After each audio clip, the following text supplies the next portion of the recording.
Hey guys, tonight we're going to drift back into the eerie world of medieval folklore. Imagine waking up in a creaky timber house, the air thick with the smell of smoke and damp straw. Your mattress scratches your skin, your only light is the flicker of a tallow candle, and outside the mist clings low over the fields as church bells toll in the distance. Here's the truth: you wouldn't last a day. Every strange noise could be blamed on demons, every spoiled jug of milk on witches, and the forest beyond the village was said to crawl with wild men and beasts that were far too human for comfort. Even the graveyard feels alive with restless corpses that might wander out to greet you before supper. Before we step deeper into this haunted medieval day, take a moment to like the video and subscribe, but only if you truly enjoy these sleepy journeys into history. And drop your location and local time in the comments. We're building a gentle map of listeners across the world. Now let's drift together into medieval folklore, haunting, superstitious, and strangely beautiful. You wake to the groan of wooden beams above your head, rafters stained black with centuries of smoke. The air is damp and sharp, flavored with last night's fire, and your straw mattress scratches at your skin with a smell that reminds you faintly of a stable. As you sit up in the dim morning light, you realize that the stories you live by are older than the church bells ringing in the distance. They are older than the cross carved into the door. They are pagan, raw, and thick with the earth. Before Christianity spread across Europe, every valley, forest, and river had its own whispering spirit. The Celts believed in the fair folk beings who lived just under the skin of the natural world. They could bless your harvest, or they could swap your baby for a sickly changeling if you forgot to leave bread and milk. You picture yourself leaving that small dish by the door, the smell of warm bread rising into the night air, wondering if invisible hands will take it. The Germanic people had their own set of terrors, wolves and shapeshifters, men who could pull animal skins over their shoulders and stalk villages by moonlight. Imagine the crunch of frost under padded paws, the glint of yellow eyes at the edge of the firelight. To the Norse, the universe was filled with giants and trolls, hulking embodiments of storm and winter. Their sagas weren't bedtime stories. They were warnings carved into memory, like frostbite carved into flesh. Close your eyes and feel what it must have been like to grow up surrounded by these tales. The scent of damp pine needles presses in on you as someone whispers about a spirit in the woods. The firelight flickers on the wall as you picture a troll waiting under the bridge you cross to fetch water. The wind howls through the thatch roof, and suddenly it doesn't sound like wind at all. It sounds like the growl of something vast and unseen. Here's the truth. In a world without microscopes or weather forecasts, these explanations worked. A cow dies in the night. It wasn't bacteria, it was fairies. A storm wrecks your crops. Not bad luck, but a god's temper tantrum. Your brother never comes home from the marsh. Clearly, the swamp spirits took him. It sounds ridiculous to you now, scrolling on your glowing rectangle. But when the darkness was complete and silence pressed heavy on your chest, belief came naturally. And folklore wasn't just belief, it was survival. Elders used monsters as tools. Don't go into the forest at night, or the wild men will carry you off. Translation: you'll freeze to death if you wander too far. Don't fish alone.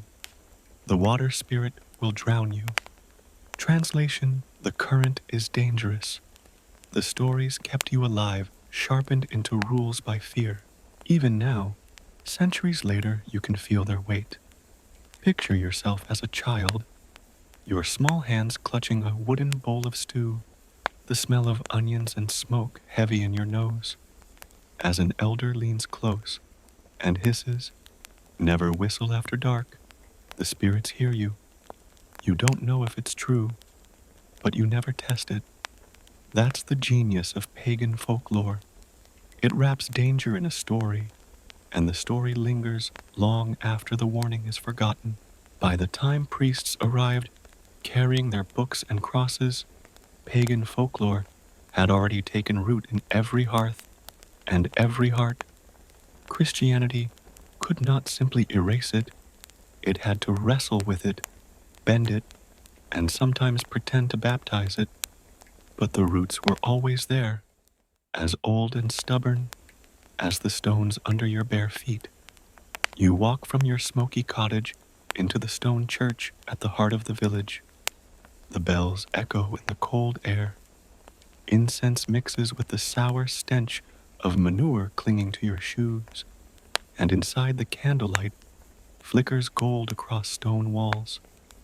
The priest's voice rises steady and solemn, telling you about heaven, hell, saints, and miracles. Yet behind you, someone whispers that fairies stole his cow's milk last night. You live in two worlds at once. One Christian, one pagan, neither willing to leave. Christianity didn't erase the old gods, it rebranded them. Thor became a devil. Celtic fertility goddesses softened into saints. Woodland spirits were called demons. If it moved in the shadows and couldn't be explained, it was best filed under Satan's department. The church didn't have the budget for subtlety. You can almost feel the contradiction pressing against your senses, the sweetness of incense in your nose, the glow of stained glass on your skin, while just outside villagers scatter salt at doorways to keep witches out. But faith is rarely tidy. On Sunday you hear hymns about salvation. On Monday you leave bread at a fairy mound. In Eastern Europe, people buried their dead face down or hammered stakes into corpses, just in case. In Scandinavia, long nights made villagers swear the Draugr, the walking dead, were crunching snow outside their doors. And in Ireland, offerings of bread and milk stayed on doorsteps because why risk offending the fair folk if God forgives but fairies don't? You hedge your bets, and the church, for all its power, sometimes played along. Priests might bless fields, while villagers muttered charms under their breath. Cathedrals stood tall, but carved into the stone, you still saw grotesque faces of monsters, remnants of something older. The sacred and the profane were awkward roommates, sharing the same cramped room. Folklore became a strange hybrid. Miracles and saints absorbed the color of older spirits. Demons wore the masks of gods. The lines blurred until you couldn't tell whether you were fearing hellfire or a hag in the woods. To you, kneeling on the cold stone floor, the two worlds weren't enemies. They were layers stacked like straw and hay, each smelling faintly of smoke and superstition. Step beyond your village, and you'll find that folklore wears a different face in every land. The air tastes different, the accents shift, and so do the monsters.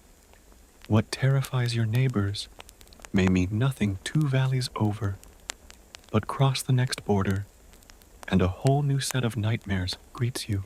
In Britain and Ireland, the air hums with the presence of the fair folk.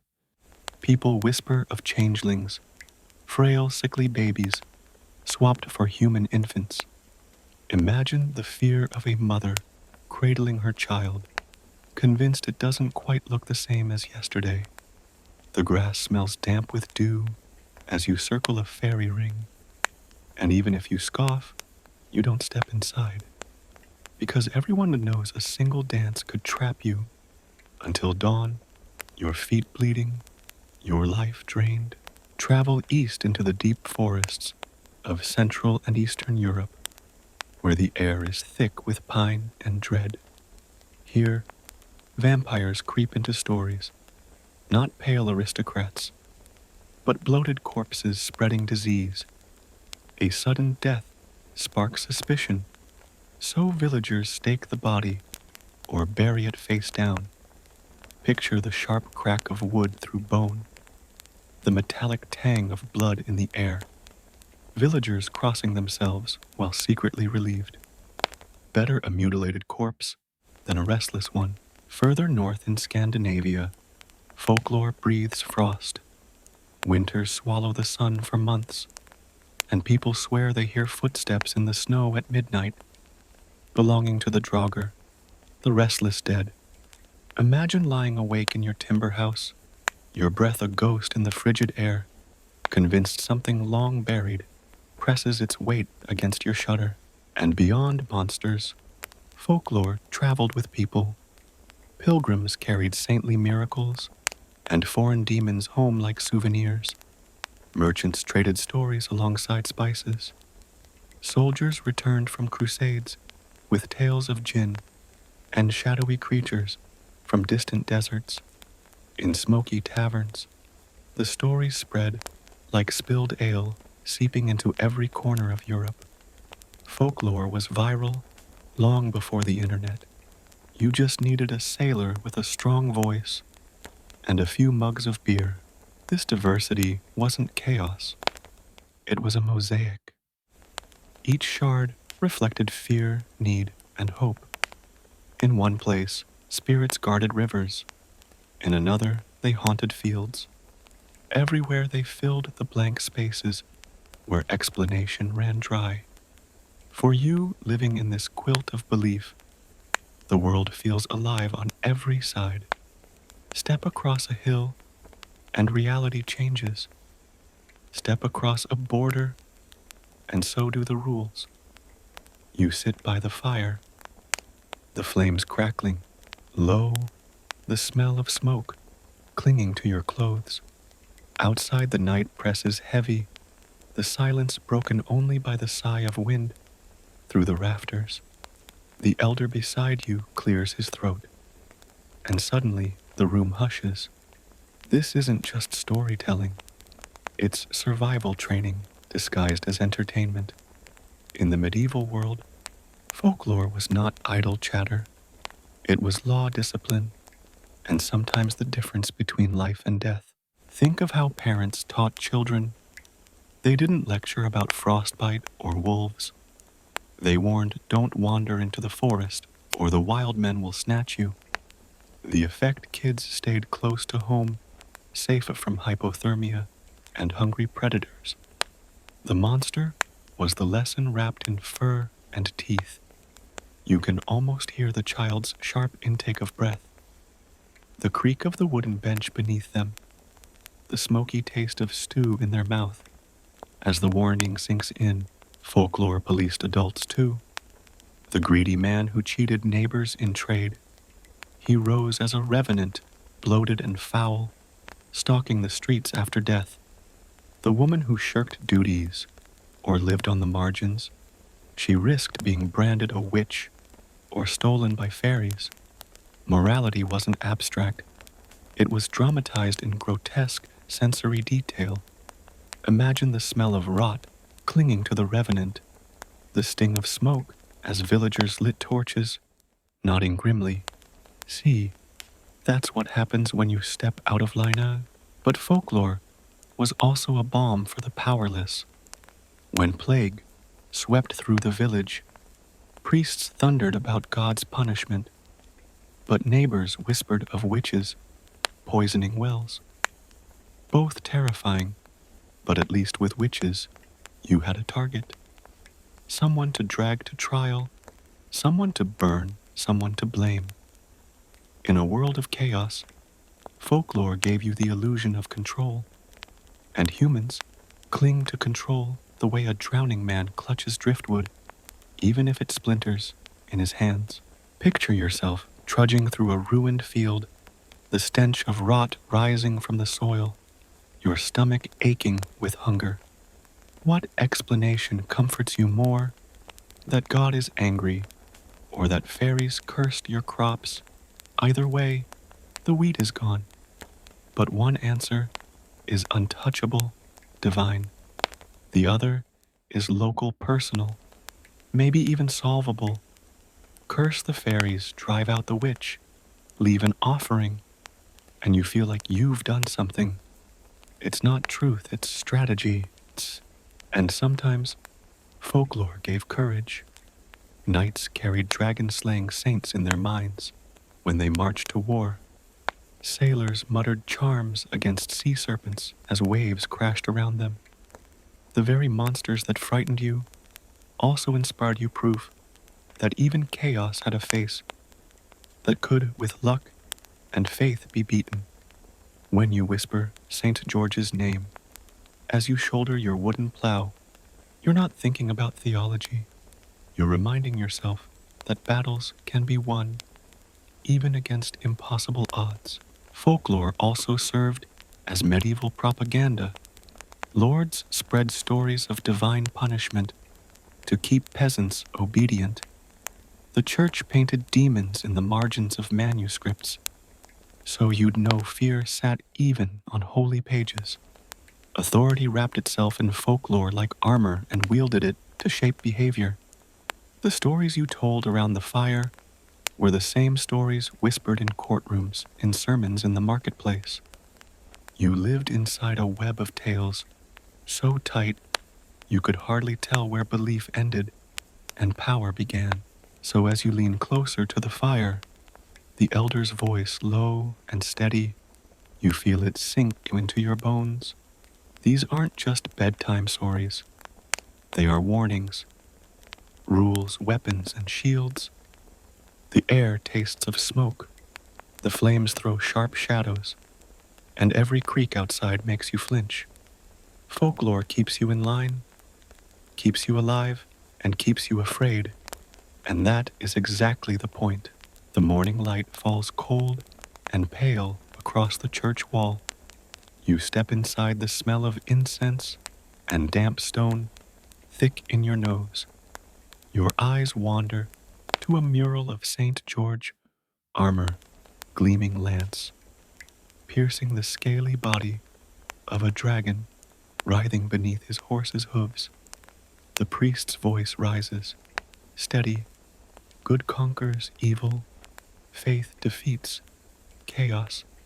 But as you stare, the painted beast feels more real than the sermon itself. To the medieval mind, the dragon was more than a monster. It was sin with scales, the devil with wings, a living allegory of temptation and destruction. Every village needed its dragon because dragons made the world's suffering make sense. Your harvest fails. The dragon of greed has taken it. A fire consumes your barn. The dragon of wrath has roared. The allegory crawls into your imagination until every hardship hisses with reptilian breath. And yet the dragon was also strangely comforting.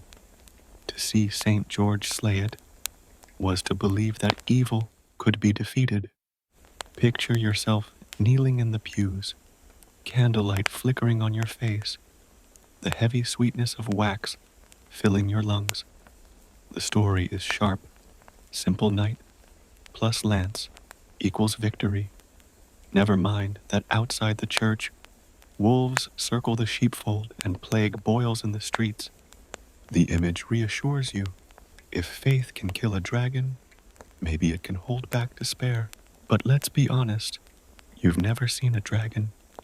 Nobody has.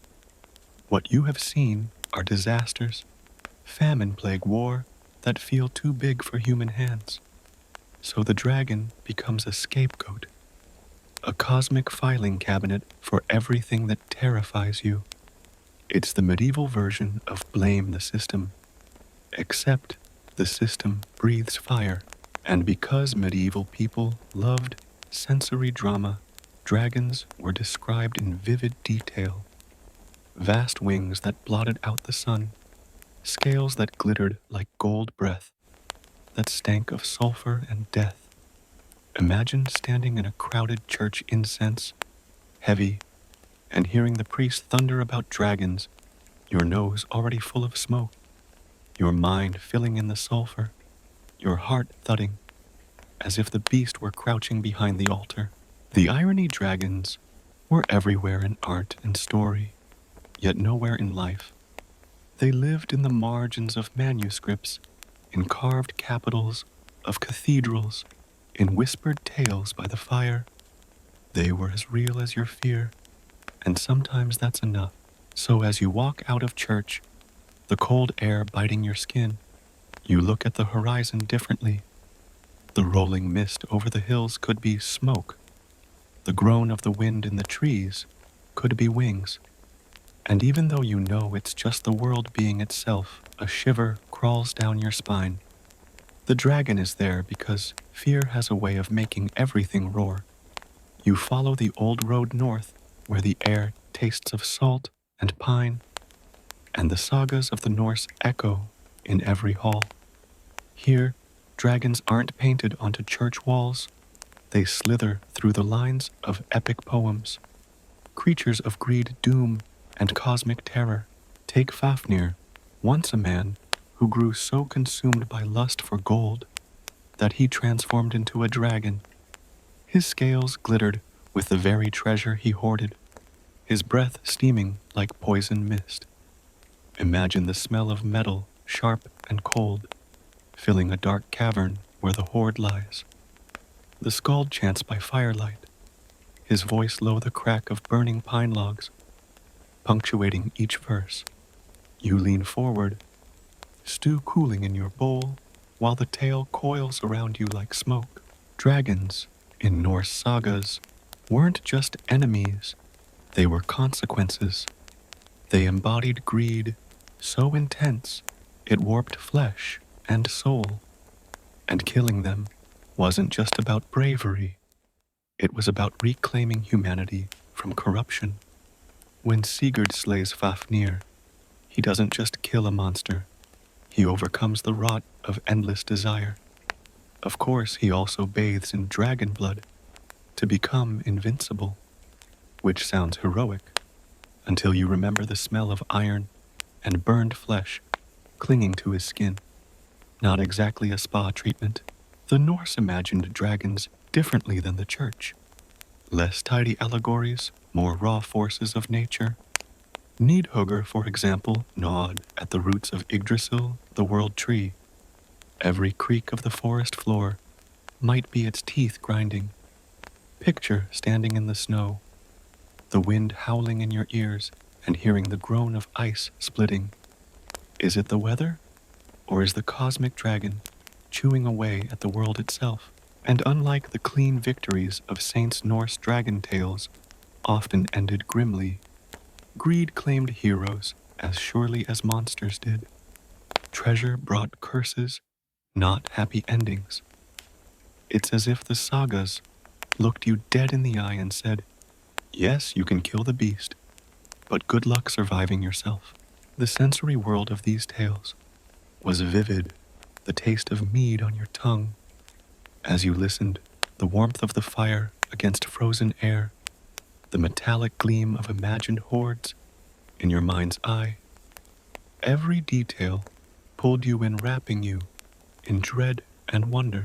So while the church told you dragons were evil conquered by saints, the sagas told you dragons were greed, consuming your very marrow. Both messages reached your ears, carried by candlelight and firelight, until the hiss of wind outside your shutter could be either sin or saga devil or greed. And either way, the dragon lived inside you. You sit in the smoky tavern, the heavy scent of ale and sweat pressing close. A bard begins to sing, not of saints, not of heroes, but of a dragon coiled around a mountain of gold. You lean forward, the flicker of the hearth dancing on your face, and you feel the heat of the story itself, because dragons in so many tales are not just beasts. They are greed made flesh, Sin, scaled over desire, with teeth.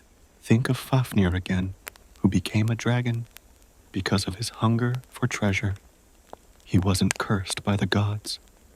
He cursed himself one coin at a time until his body warped into monstrosity. You picture the hoard piles of gold, the cold metallic tang sharp in the air, coins clinking like whispers every time the beast shifts. And there he lies, swollen and gleaming, guarding not just treasure, but his own corruption. In Christian lore, this greed was easily mapped onto sin. The dragon curled around its hoard was a warning: cling too tightly to wealth, and you'll choke on it.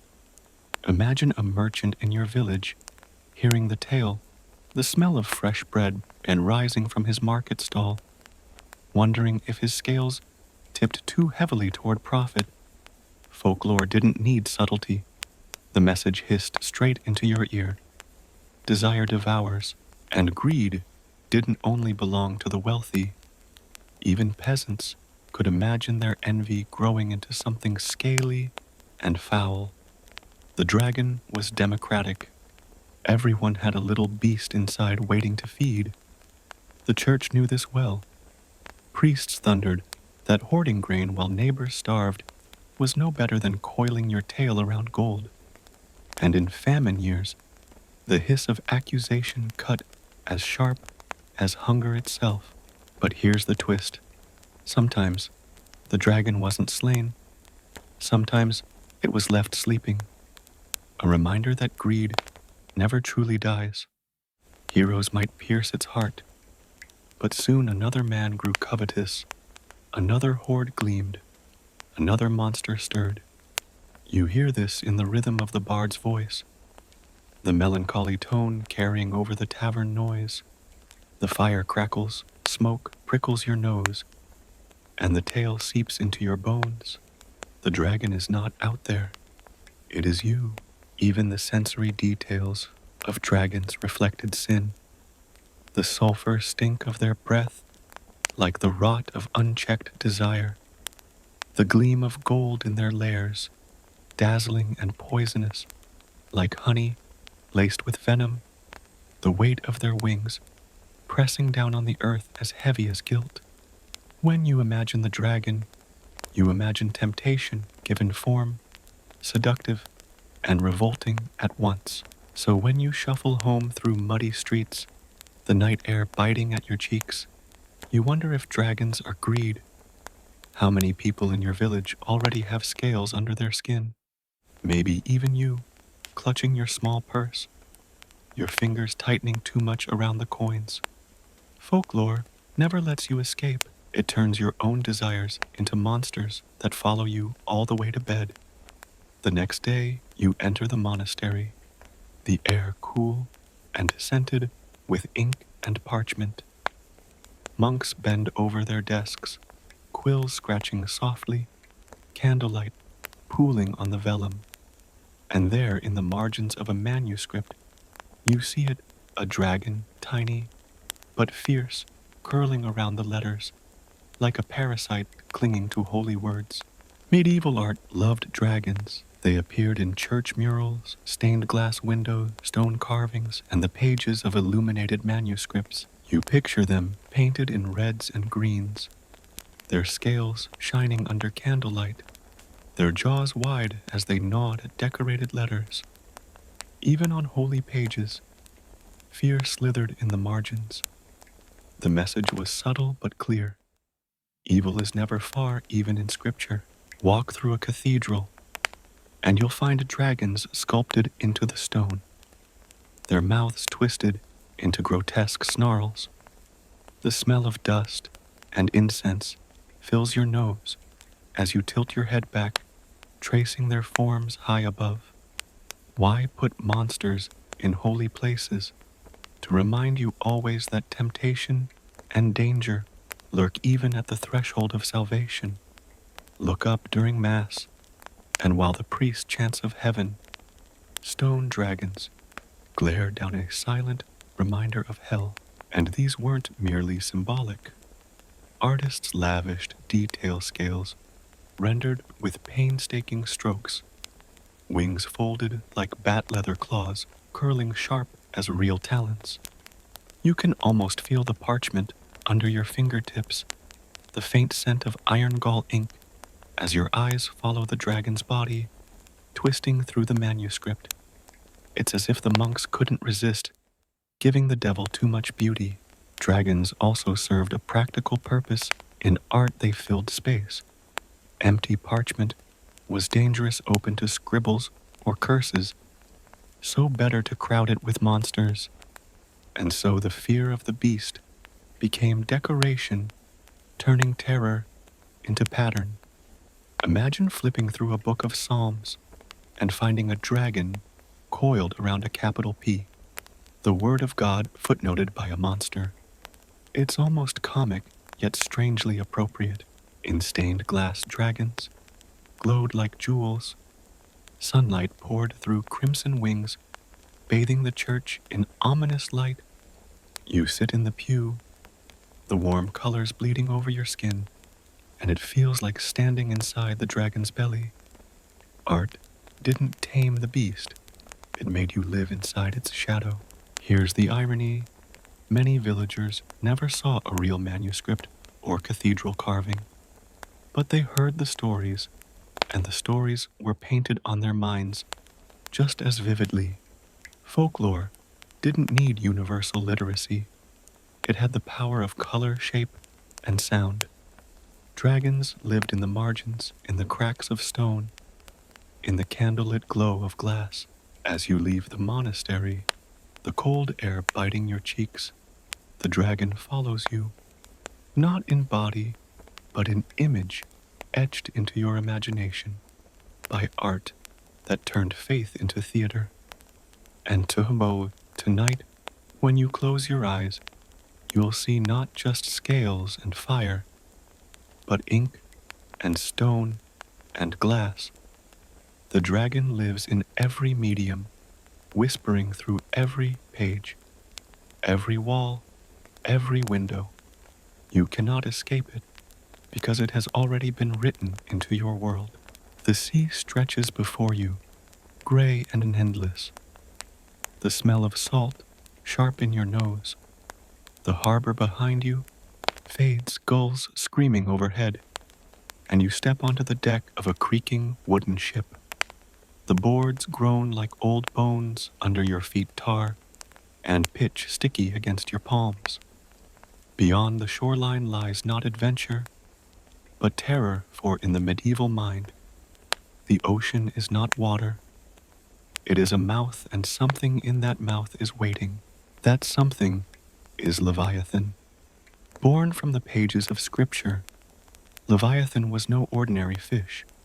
It was chaos itself, coiled in scales, gliding beneath the surface. The Bible describes it as a monstrous sea serpent, so vast it makes the waters boil its breath, sparking flame, its jaws swallowing armies. To you standing on this fragile deck, every rolling wave could hide its shadow. Medieval commentators loved to moralize Leviathan. The church preached it as a symbol of Satan, the great adversary thrashing in the waters of sin. Monks copying manuscripts by flickering candlelight drew it in the margins with curling tails and gaping jaws. The message was clear. The sea itself is a battleground between God and the devil, and you, poor sailor, are caught in the middle. Picture the sensory fear, the slap of waves against the hull, the sting of salt spray on your lips, the sudden silence when the wind drops. You lean over the railing, and the water below feels too dark, too deep, as though something vast and unseen is breathing there. Your stomach knots with dread, and the story you once heard in church comes back unbidden. Leviathan will rise at the end of this, a beast of apocalypse.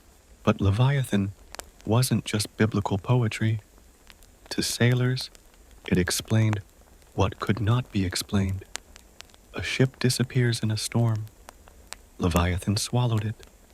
A whale surfaces near your vessel, its back breaking the water like an island Leviathan brushed against you. The medieval mind stitched fact and myth seamlessly together. If it terrified you and lived in the sea, Leviathan was a good name for it. Imagine the taste of stale bread in your mouth as you sit below deck, rocking with the waves, listening to the older sailors swap tales. They speak of waters boiling, of giant shadows moving beneath the surface, of prayers shouted to the heavens, as if God himself might drag them back from Leviathan's jaws. The air reeks of sweat and brine. The timbers creak with every swell, and you know out here the monster feels more real than land itself. And yet, like dragons, Leviathan reassured as much as it terrified. To believe in it was to believe the chaos of the ocean had a form, that your fear had teeth. Better a beast you might pray against than an indifferent sea that drowned without reason. Folklore gave the water shape even if that shape had claws. As you lie in your hammock, that night, the ship rocking gently, you hear the groan of timbers and the hiss of waves. The air is thick, damp, and heavy, the taste of salt constant on your lips. You close your eyes and imagine scales shifting in the deep eyes, glowing far below. The Leviathan may never break the surface, but it doesn't need to. It already lives in your dreams. The sea rolls black beneath you. The horizon, a jagged line of gray. The smell of fish and bilge water clings to the deck, and the ropes creak as the mast sways. You hear the lookout shout, his voice thin against the wind. Something is moving in the waves. Then the water erupts. The kraken is not subtle. It rises with a forest of tentacles, each thicker than a ship's mast, coiling skyward, before crashing down with a sound like thunder. Imagine the air filling with spray, the sharp taste of salt on your tongue, the ship shuddering as wood splinters under the assault. The crew screams their faces, pale eyes wit as the sea itself reaches up to claim them. Sailors swore the kraken lurked off the coasts of Norway and Greenland, waiting in the deep. Some said it was so vast its back looked like an island. Ships would anchor. Sailors would disembark, even light fires on the shore, until the shore moved, the ground tilted, and the island sank, dragging everything into the abyss. Congratulations, you just camped on a monster. Medieval humor was cruel like that. The kraken fed on men and fish alike. Tales described whole shoals vanishing in its maw oceans, emptied by its hunger. Its stench was said to carry for miles a rotting, briny odor that made sailors gag before they even saw its form. Imagine the reek of dead fish baking in the sun, multiplied 100-fold, hitting your nose as the waves swell ominously. And yet the kraken served a purpose. The ocean is terrifying, unpredictable, and immense. Storms rise without warning. Ships vanish, lives end with a snap of wood. It is easier to say the kraken took them than to accept the sea's indifference. The monster gave misfortune a face, a foe against which you could shout, curse, or pray. Folklore turned chaos into narrative, and narrative is always easier to endure. In manuscripts and maps, artists loved to draw the kraken, a tangle of tentacles, eyes bulging ships caught helplessly in its grip. Picture a candlelit scriptorium, the scent of ink and parchment heavy in the air as a monk bends over a map and doodles a squid the size of a cathedral. Here be monsters, the ink whispers, and the warning seeps across the centuries. You stand at the rail, your knuckles white, your ears ringing with the shouts of men hauling at ropes. The ship lists the sea roars, and you swear you feel something brush against the hull. Slick, powerful, alive. Your mouth is dry despite the salt spray your heartbeat, louder than the waves. And even if you survive this voyage, the Kraken will never leave you. It will follow in your stories, your nightmares, your children's tales. Because once you've imagined a monster that big, the sea is never empty again. The sea is calm today. Too calm. The sky hangs low, gray and heavy, and the water lies flat as polished stone. You taste salt on your lips, feel the wind slacken, and then land. Or so it seems. Ahead, a rise in the water, shaped like a small island, dark and still, with seabirds wheeling above it. The captain smiles in relief. An island means rest fire food, but the sailors whisper. They've heard of the Hafgufa, a beast so vast it masquerades as land itself. Ships' anchor crews disembark, and men lay down fires on what they think is safe ground. Imagine the smell of smoke and roasting fish rising into the air, laughter spilling across the waves. Then, without warning, the shore heaves, tilts, and sinks. Screams echo, fires vanish, and men are swallowed alive as the false island slides beneath the sea. Hafgufa stories spread across Nordic waters, blending myth with the eerie realities of the ocean.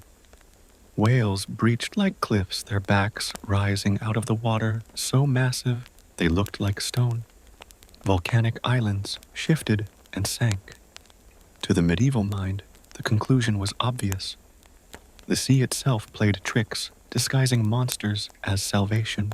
Picture yourself walking across that island, the ground damp beneath your boots, the air smelling of salt and gull droppings. Then you feel the surface shudder, hear a deep groan beneath your feet. Too late you realize the island is breathing. The panic hits like cold water because it is cold water.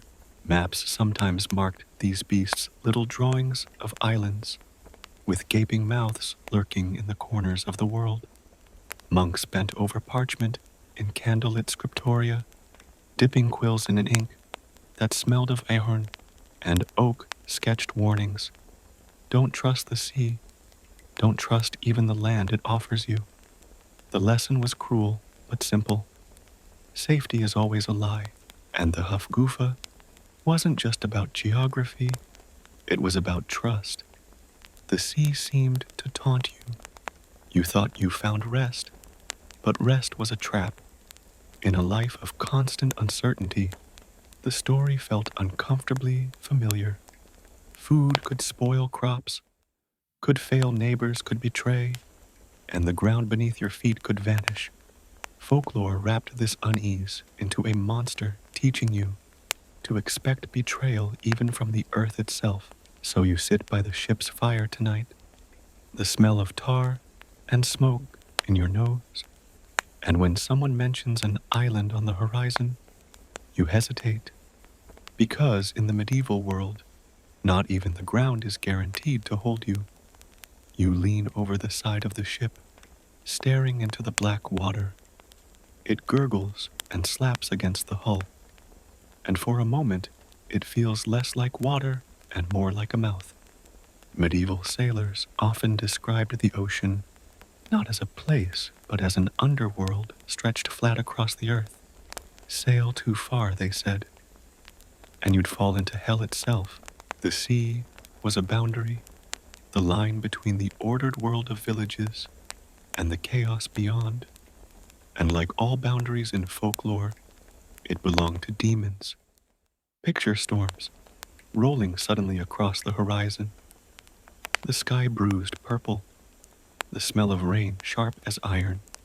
The waves rise, the mast groans, the deck tilts, and the crew screams prayers to saints while clutching talismans against evil. Out here, the difference between natural disaster and supernatural attack vanishes. Leviathan, Kraken, Hafgufa all were pieces of the same puzzle, the sea as chaos embodied. But chaos wasn't always random. It had intent. The ocean lured men away, punished arrogance, swallowed pride whole. The lesson was simple. You are small, you are fragile, and you will be devoured. Not exactly the motivational poster you wanted before a voyage. The sounds reinforced the fear. Imagine the shriek of wind through rigging, the crash of waves against wood, the groan of the hull as if the ship itself is begging for mercy. The air taints of salt and fear. Every sailor's song carried an undercurrent of dread. God keep us safe, for the sea is hungry. The church doubled down on this imagery. Sermons warned that sin was like the sea, vast, shifting, eager to drown the soul. Leviathan was Satan, storms were temptations, shipwrecks were punishments. But folklore painted it darker. The sea wasn't just metaphor, it was literally haunted. Monks drew demons, riding waves, fish with human faces, leering from the deep. You weren't just crossing water, you were skimming the surface of damnation. And in this worldview, survival was never guaranteed. Even if you returned home, your dreams carried the sea with you. The sound of waves lapping against the shore became whispers of the abyss. The smell of salt recalled the stench of rotting fish and drowned men. You felt the ocean inside you long after you left it. So when you stand on deck tonight, the moon a pale coin above the waves, black and endless, you shiver. The sea is not just water. It is a veil, thin and trembling, over something far worse. And one slip could tear it open. The village sleeps, but you do not. The fire in your cottage has burned low, and the shadows creep long across the walls. Outside, the wind sighs through the thatch, carrying with it the damp smell of earth, sharp and heavy, as if it had just rained. You pull the blanket tighter, but the unease lingers, because in your world the grave is never a guarantee. The dead sometimes refuse to stay buried. These are revenants, flesh and blood, not wisps of mist. They are corpses that rise swollen with decay, their skin stretched tight and dark, their mouths dripping with blood, not their own. Imagine hearing the squelch of wet footsteps outside your door, the rasp of nails against timber, the smell of rot drifting in before you see the figure itself. No chains rattling, no transparent phantoms, just the unmistakable horror of a body that should be still moving anyway. Chroniclers wrote about them with the same seriousness they reserved for kings and wars. William of Newburgh, in the 12th century, described several cases. In one, a man known for cruelty died without confession. Within days, villagers whispered of him, walking again grotesque, spreading pestilence. They dug him up and found his body unnaturally fresh, swollen with foul blood. Their solution: burn him. Picture the acrid smoke rising into the night sky, the smell of charred flesh mingling with incense as prayers are murmured. Caesarius of Heisterbach, a German monk, added his own chilling accounts. He told of revenants that entered homes at night, lying upon the living and crushing them with terrible weight. The victims woke gasping for air, the sensation of a cold flesh still pressing on their chest. You can almost feel it now, the heaviness pinning your breath, the taste of fear sharp in your throat. It's sleep paralysis with a medieval accent. And villagers didn't treat these tales as fantasies. They prepared.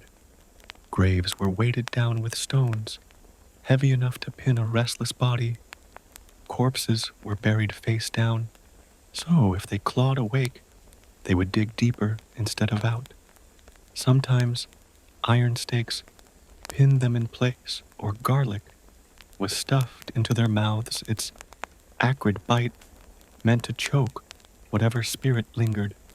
Imagine bending over a corpse, the sour smell of a garlic sharp in your nose, hammer in hand, praying you've done enough. These revenants carried lessons. They weren't at random. They rose because of sin. The liar, the oath-breaker, the miser, they all risked returning. Their grotesque bodies became sermons in themselves, visible proof that wickedness rots not only the soul, but also the flesh. Unlike later vampire myths, these revenants weren't seductive. They didn't sparkle in candlelight or brood in castles. They smelled of rot and looked like swollen nightmares crawling through the mud. The fear was practical, too. Disease often followed burials. Villagers noticed that after a funeral, illness spread among those who gathered. Without germ theory, the conclusion was obvious. The corpse itself had carried the plague home. The Revenant explained contagion centuries before microscopes did. You may laugh now, but when your neighbor dies and your whole household coughs 2 days later, the laughter dries quickly. Picture yourself walking home past the graveyard. The moon is a thin sliver. The stones lean crooked, and the earth smells freshly turned. You tell yourself it's quiet, but the silence feels too heavy, as if holding its breath. A twig snaps, a shadow shifts. You quicken your pace, heart hammering, ear straining. The wind brushes your cheek, but for a moment you swear it feels like fingers. In this world, the dead are not gone. They linger heavy, hungry, restless.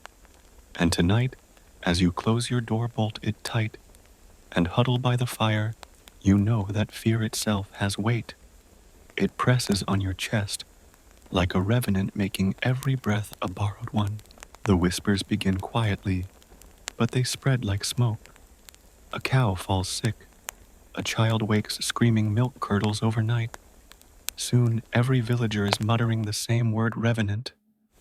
The man who died last week has been seen wandering the fields at dusk, bloated and reeking, his eyes clouded but watchful. Fear thickens the air until one evening, the decision is made tonight. The village digs, torches flare against the darkness, their smoke stinging your eyes. The square fills with neighbors clutching shovels and pitchforks, faces pale in the firelight.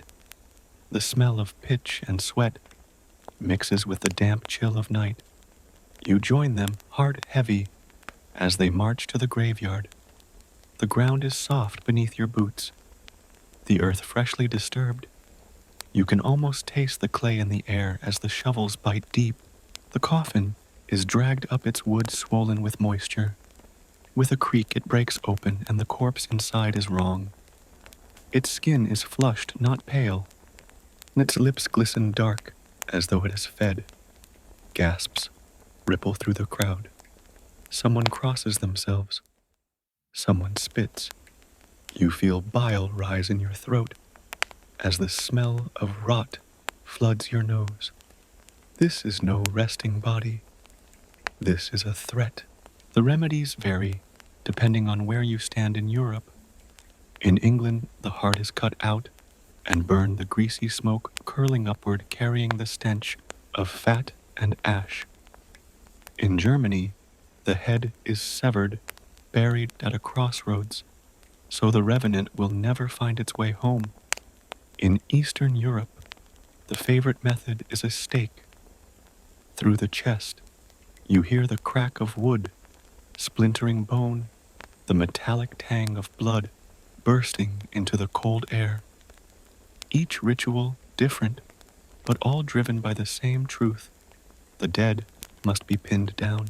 Picture yourself standing close to the pyre. The fire roars, heat licking your face. Sparks floating like fireflies into the night sky.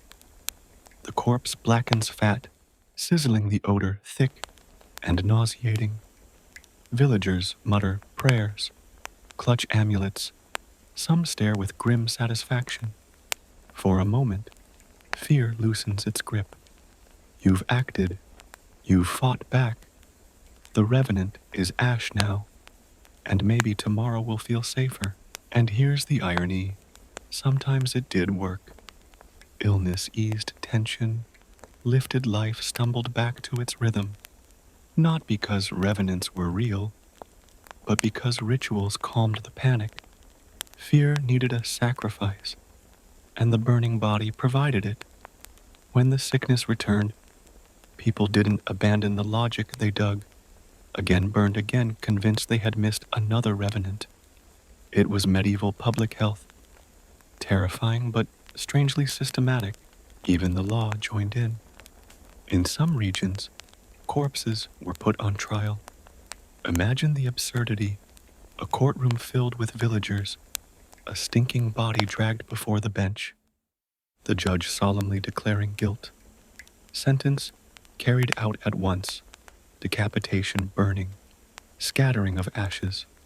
It sounds grotesque, almost comical, but to the people watching, justice was done. The community had fought the darkness with its own hands. You walk home after the ritual, your clothes reeking of smoke, your throat raw from ash. Relief mingles with unease.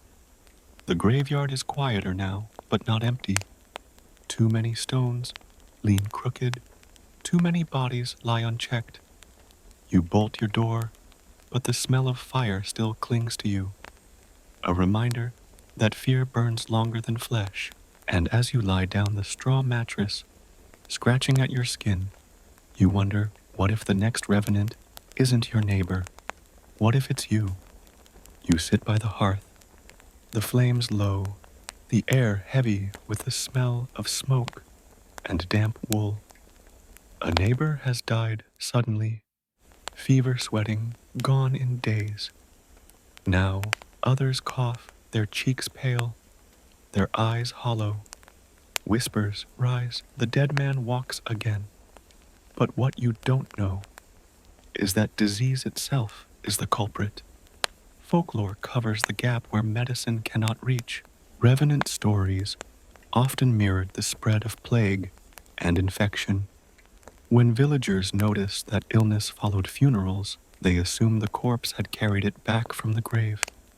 Without microscopes, germs remained invisible. But fear demanded a face, so they gave it one. The revenant became a walking explanation, an embodied diagnosis. Imagine the sound of hacking coughs echoing in the tavern, the sour tang of sickness in the air, and the whispered certainty someone buried is still feeding. Historians now see these tales as reflections of real symptoms.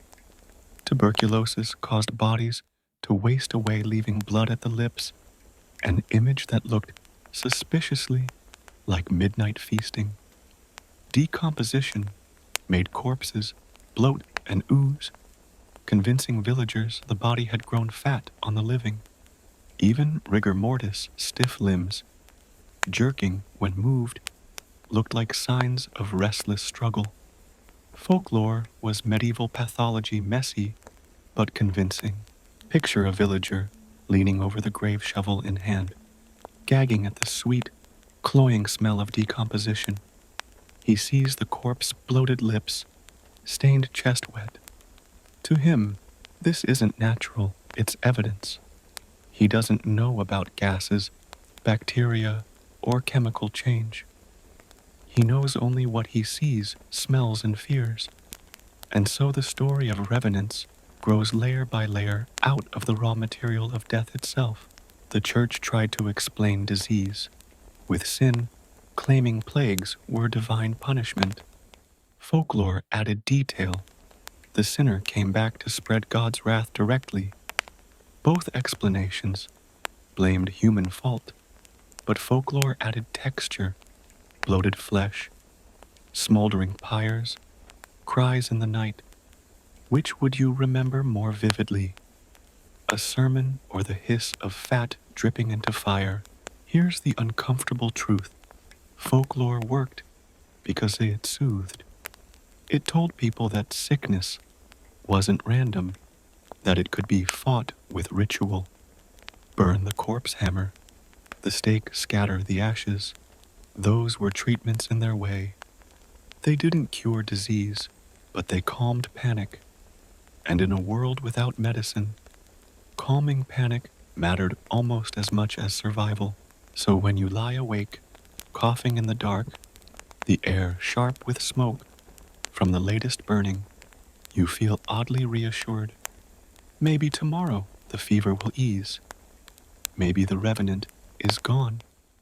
The fear of contagion has been tucked neatly into the story of a corpse. And though your body may not heal your mind, clings to the comfort. In that sense, folklore was both illness and cure. The line between revenant and vampire was never clear. In fact, in much of medieval Europe, they were the same creature. You imagine sitting in a tavern, thick with the smell of ale and smoke, listening as one man speaks of bloated corpses walking at night, while another insists they drain the blood of the living. Different names, same, fear the dead feeding on the living. In England and France, revenants spread pestilence. In Eastern Europe, they poem strigoi, or upir, vampire precursors with sharper teeth. Picture a funeral in a Carpathian village. The mourner's clothes reek of sweat and wax. The priest chants, but eyes dart nervously to the coffin. They know the body might not rest. They sharpen stakes ready for the worst. The symptoms overlap perfectly. A corpse with blood at the mouth. Was it feeding or simply decomposing? A villager waking with weakness and fever, victim of plague or of midnight visitation. In folklore, the distinction hardly mattered. Both revenant and vampire explained why people sickened after death visited the village. Both gave you something to hunt, something to strike. Accounts tell of graves opened to reveal bodies plump and ruddy as though alive. Villagers, horrified, drove stakes into the chest, the sound of cracking ribs echoing in the cold air. Imagine the smell of fresh earth mixing with the metallic tang of blood, the corpse jerking under the blow. In their minds, this was not desecration. This was justice. By the 15th century, vampire lore took on a more refined shape. Aristocrats in castles, pale and calculating, but its roots lay in these grim village rituals. Revenants were messy, ugly, swollen with death. Vampires dressed the same fear in nobler clothes. The raw terror of disease became the Gothic elegance of blood-sucking lords. Yet peel back the cape, and you find the same bloated corpse in the mud. Imagine lying in bed, the straw rustling under you, the smell of garlic hanging heavy from the rafters. You hear a dog howl, the sound carrying across the fields, and your heart tightens. Is it just a wolf, or the revenant, the vampire? Whatever name you choose dragging itself toward your door, names blur in the dark. What matters is the dread. Here's the irony. We laugh at garlic necklaces and wooden stakes today, but these rituals were born from real attempts to understand death. People didn't divide monsters into neat categories. They fought them however they could. Revenants, vampires, strigoi, they were all faces of the same fear that death does not end hunger. So, as you close your eyes tonight, the candle guttering low, you whisper a prayer, not just for the living, but for the dead to stay still. Because if they rise, you know they will rise hungry. The scriptorium is cool and quiet, the air heavy with the mingled smells of ink, candle wax, and vellum. You sit in the half-light, listening to the steady scratching of quills And somewhere in this cloistered silence, a man named Gervase of Tilbury compiles one of the strangest books of the Middle Ages, the Ocha Imperialia, written for Emperor Otto IV in the early 13th century. It was meant to be a kind of intellectual entertainment, a collection of wonders, curiosities, and tales that blurred the line between history and folklore. The work is divided into three grand parts: geography, natural marvels, and the supernatural. You turn the crackling parchment and find descriptions of far-off lands, lakes that boiled without reason, forests haunted by lights that danced just out of reach. Gervase didn't dismiss such stories.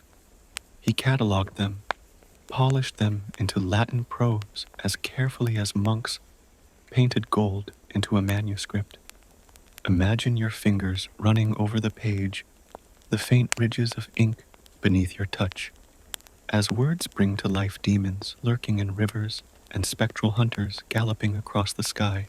One tale tells of the wild hunt, a ghostly procession of riders sweeping through the night air, hounds baying hooves, pounding like thunder. Villagers, hearing the wind scream across the fields, swore it was the hunt overhead. You can almost feel it now, the straw mattress rustling beneath you, the candle flickering low, and in the distance, the howl of dogs. Ordinary weather transformed into a nightmare cavalry. Gervase also recorded haunted waters, lakes that drowned without warning, rivers that swallowed men, whole springs where spirits whispered. He spoke of demons inhabiting the countryside, of fairies that bewitched shepherds. In his pages, you taste sulfur in the air, smell the damp moss of riverbanks, feel the prickling of your skin at the thought of something waiting in the dark.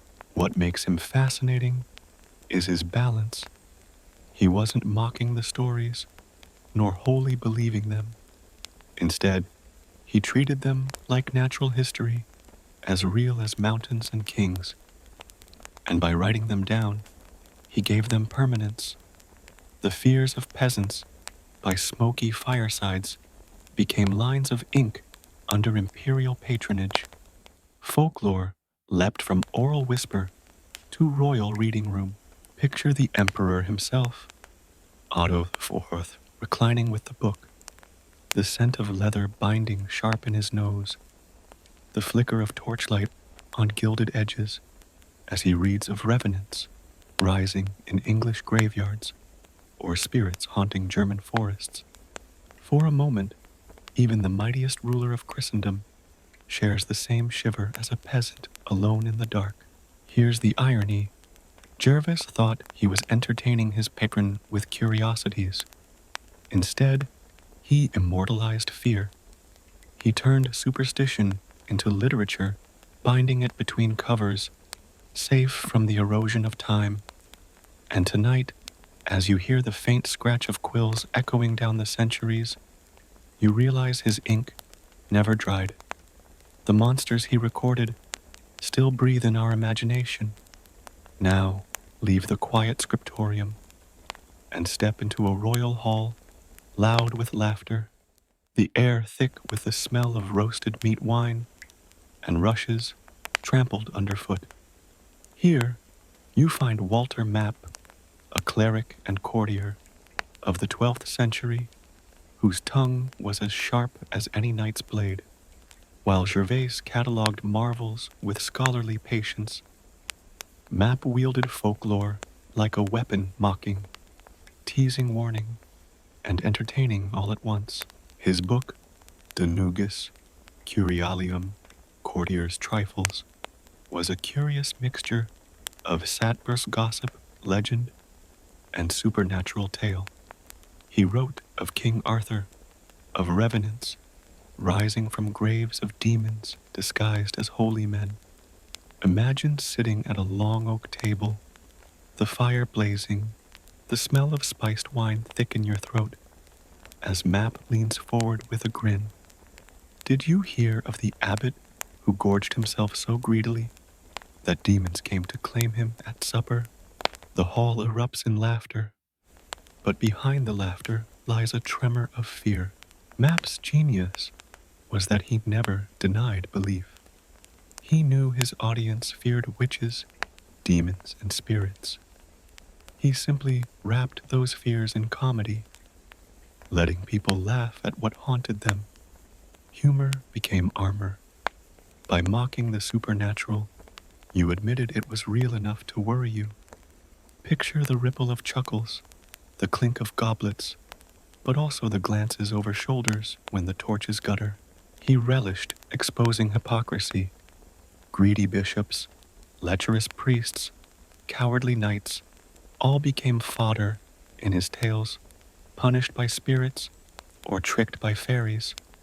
The supernatural served as a mirror reflecting human folly, and the details made it vivid. The creak of a coffin as a revenant pushes out the sour stench of sin personified the mocking laugh of a demon in a monk's robes. Imagine yourself there, in the hall, the warmth of the fire, fighting the cold draft from the door, Walter Map's voice weaving between jest and menace. You laugh, but the hair on your arms prickles. Because maybe the greedy abbot in the story sounds a little too much like your own village priest. Maybe the revenant shambling through Map's pages looks a little too much like the man buried last month. Here's the uncomfortable truth. His stories entertained, but they also disciplined. By ridiculing the powerful and warning the weak, he used folklore as both whip and joke. He kept fear alive by turning it into laughter and laughter into memory.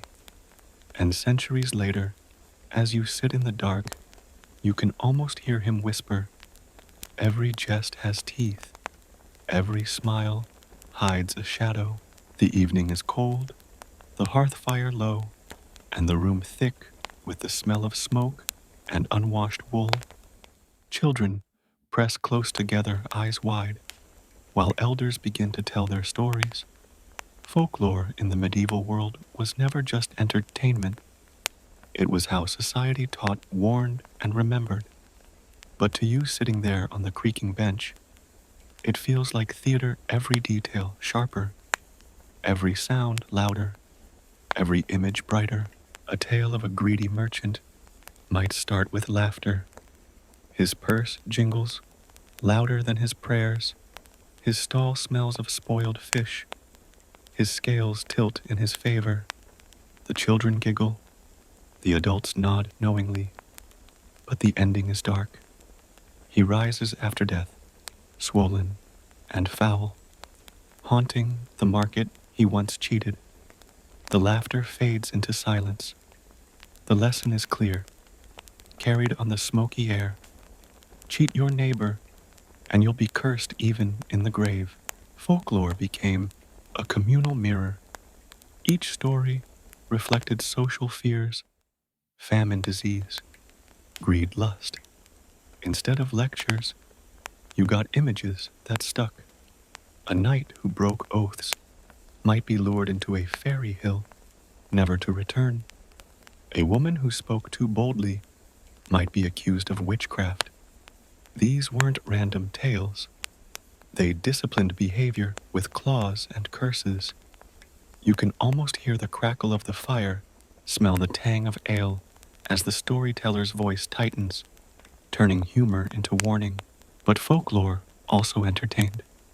After long days of toil, you needed relief. And so stories became the medieval Netflix queue.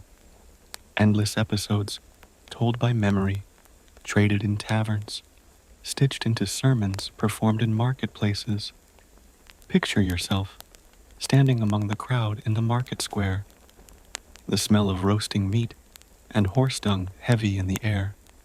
A wandering minstrel sings of dragons, revenants, and fairies. You laugh, you gasp, you shiver, you remember. No parchment required. It was also flexible. The same story might warn peasants not to wander at night, amuse nobles at a feast, and teach monks about sin. Like a candle, it cast different shadows depending on where you stood. And because it lived in memory, not books, it shifted constantly. Each teller added new details: the color of the dragon's scales, the smell of the revenant's breath, until stories were as alive as the people who told them. The social function was simple, but effective: fear and fun intertwined. You went home after a tale both laughing and unsettled your mind, replaying the details. That unease kept you cautious. Folklore whispered where sermons shouted, and its whisper carried farther. So as you close your eyes tonight, the fire fading into embers, you realize the stories are not just drifting words. They are threads binding the village, weaving laughter, fear, and morality into one fabric. And you are wrapped in it, snug and trembling, unable to escape even in sleep. Step into a dusty library. Centuries later, the smell of old parchment sharp in your nose, sunlight streaming across cracked bindings. On the shelves lie the works of Gervas, of Tilbury Walter Map, and countless unnamed scribes. Their quills are long gone, their ink faded, but the monsters they captured still breathe. The revenant still squelches through the mud. The dragon still coils around its hoard. The fairy still whispers in the dark. Without them, so much would have vanished. Oral tales die with the teller, smoke dissipating into air. But ink endures. Gervais, with his curious catalogues, and Map, with his sharp laughter, froze fear in time. Their manuscripts preserved not just stories, but the rhythm of medieval life, the smell of rushes on a castle floor, the creak of pews in a church, the hush of a tavern just before the punchline. You imagine holding one of these books in your hands, the vellum rough against your skin, the faint smell of dust and animal hide rising from the pages. As your eyes trace the letters, you hear echoes, Gervais's Wonder Map's laughter, 1,000 voices of peasants and nobles woven together. You are not just reading, you are listening across centuries. And here's the irony: the authors themselves may not have believed every tale. Map winked as he mocked bishops, tricked by demons. Gervais hedged, presenting marvels as curiosities rather than certainties. But belief wasn't the point. The act of writing gave folklore a second life, ensuring it survived even when villages fell silent, when voices faded. Think of it like this: monks recorded saints' miracles to prove holiness. Chroniclers recorded battles to prove power. And Gervais and Map recorded monsters to prove. What exactly? Perhaps to amuse. Perhaps to warn. Perhaps just to remind their readers that the world was stranger than any sermon. Whatever their reason, their words slipped past death. Today, when you open those pages, the sensory world blooms again. The hiss of a torch in a drafty hall, the stink of a revenant's rot, the glow of stained glass casting dragon wings across a church floor. Folklore is not dead ink, it's an invitation, and you, by imagining, accept. So, as you leave the library, dust on your fingers, the echo of parchment in your ears, you realize the scholars did more than record. They haunted us. They gave the dead another voice, the monsters another stage, and fear another century. And in that sense, their work never ends. You wake to the sound of a baby crying. The air in your cottage is thick with smoke from the hearth, the straw mattress scratching at your skin. Outside dawn, mist curls low across the fields. You go to comfort the child, But something feels wrong.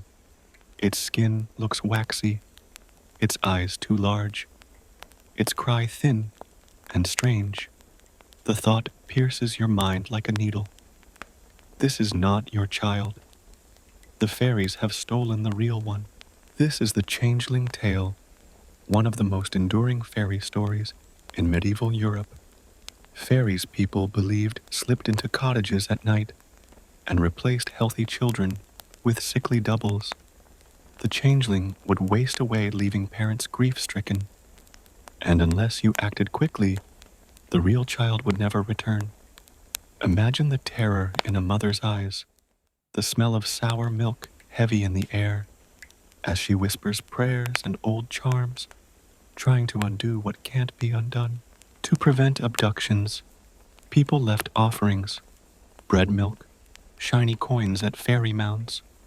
You can almost see the bowls on doorsteps, the steam of warm milk rising into the cold night, the earthy smell of fresh bread mingling with the damp air. A small price to pay for safety. Fail to do it, and you risk waking to a cradle filled with something inhuman. But the stories turned darker. Some said a changeling could be forced to reveal itself by cruel means, holding it over fire, striking it, or placing it on hot coals. If it screamed or vanished, the true child might be returned. Imagine the horror, a desperate parent lifting a baby toward the flames, the smell of burning rushes in the hearth. Convinced that cruelty was salvation, folklore was not gentle. It demanded brutal choices in the name of protection. The changeling myth reflects real fears, children dying young, wasting from illness, struck by conditions no one understood. Without doctors or medicine, people reached for explanations. Fairies became scapegoats, and stories softened the blow. It was easier to blame supernatural theft than to accept helplessness. Yet fairies weren't only feared, they were respected. They lived parallel lives, beautiful but cruel, offering glimpses of another world. And by abducting children, they reminded humans of their fragility. You were never truly safe, not even in your own bed. So tonight, as you lie in the dark, the smell of smoke in your hair, you glance at the cradle by the fire. The baby stirs its breath, shallow. Its eyes glint oddly in the glow. You whisper a prayer, clutch the amulet hanging from your neck, and hope the fairies have not visited. But you can't be sure, and that uncertainty keeps you awake. The sun is high now, the air warm with the scent of cut hay and wildflowers. You walk through the meadow, dragonflies skimming the air, the buzz of bees soft in your ears. Then you hear it music, a faint lilting melody drifting from the hills, sweeter than any tune you've heard before. Your heart stirs. Your feet begin to move on their own. This is how the fairies call you. Not with chains, but with beauty. Their music lures wanderers into rings of mushrooms, fairy rings where the dance never ends. Step inside, and time slips away. You might think you danced for an hour, only to stumble back centuries later, the village gone, the fields changed. Imagine the dizziness, the smell of damp earth, the sound of laughter echoing in your ears as the world you knew vanishes. Stories warn you never to eat fairy food. It glitters. It smells divine, roasted meats, honeyed fruits, wine rich as velvet. Picture a feast laid out under moonlight, the aroma intoxicating, your mouth watering. But one bite, and you are theirs. Mortals who taste fairy food cannot return. They wither in the human world, longing for what they can never have again. The danger is temptation itself. Fairies promise delight, but their gifts rot inside you. a song that steals your will, a kiss that drains your life, a feast that chains your soul. Folklore used them as warnings against indulgence, against straying too far into pleasure. You can almost hear a priest thundering about sin, but the fairy tale makes the sermon flesh. Beauty kills joy, enslaves, and yet the allure is undeniable. The music floats on the breeze, soft as honey, sharp as wine. You picture yourself stepping closer, your hands brushing the tall grass, damp with dew, your heart pounding with desire. One more step, and you're inside the ring, the ground warm under your feet, the smell of flowers turning sharp, almost metallic. The fairies are there, smiling, beckoning, too beautiful to resist. Here's the cruel truth. The fairies don't need to chase you. You walk willingly. You laugh as you dance. You drink eagerly. You fall into their arms. Only later do you realize you've been tricked. And by then, centuries may have passed. So, as you hear the wind tonight, whistling faintly through the cracks in your shutters, you wonder, is that only air, or is it a tune? You press your hands over your ears, but the melody lingers anyway, tugging at the edge of your dreams. The day has grown long. Shadows stretch over the fields, and the bells of the village church toll vespers. But you are not there. You are in the hills, your feet aching, your heart still racing from the dance you joined hours ago, or so you think. The fairy ring was warm with light, the air sweet with music, and you laughed until your sides hurt. When you finally stumble away breathless, the world has changed. This is one of the cruelest tricks of fairy lore. Time does not belong to you once you cross into their realm. A night of joy becomes a century. An afternoon of song becomes a vanished lifetime. Imagine leaving the meadow, expecting to see the same cottages, the same muddy lane, the same smell of wood smoke curling into the sky. Instead, the cottages are gone. The lane is wild, the smoke long vanished. The village you knew is dust, your friends' bones in the ground. Chroniclers told these tales with solemnity. In Ireland and Wales, countless stories warn of men who vanished into fairy mounds and returned with white hair and trembling limbs. Some came back with nothing more than a broken fiddle string. In their pocket, proof of a dance that lasted longer than their lives. Others disintegrated to dust. The moment they crossed the threshold, their bodies unable to bear the weight of lost time. Picture yourself stepping out of the hill, the sun glaring in your eyes, the air sharp with the scent of wildflowers you don't recognize.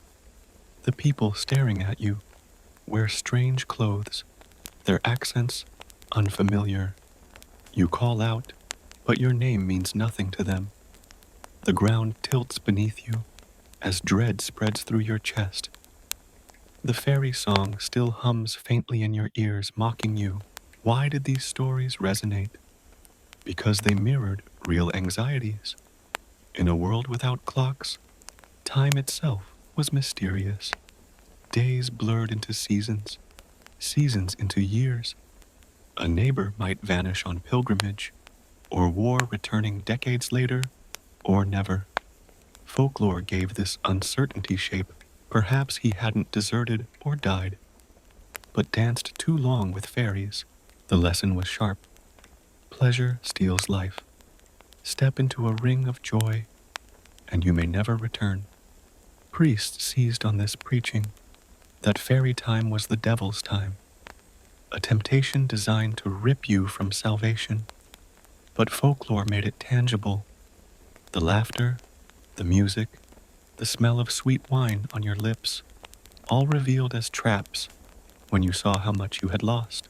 And yet people told these tales not only with fear, but with fascination. What if the fairies were kinder than your lord? What if a century among them was worth more than a lifetime in hunger? As you imagine lying back on the grass, the sky spinning above you, the scent of heather sharp in your nose, you wonder, is death worse than missing time? Or is it the same? Tonight, when the wind whistles faintly outside your shutters, you feel the echo of the fairy music. You close your eyes, press your hands tight against your ears, but you can't stop wondering how many centuries might pass if you dream too deeply. It is night again, and the village has gone quiet.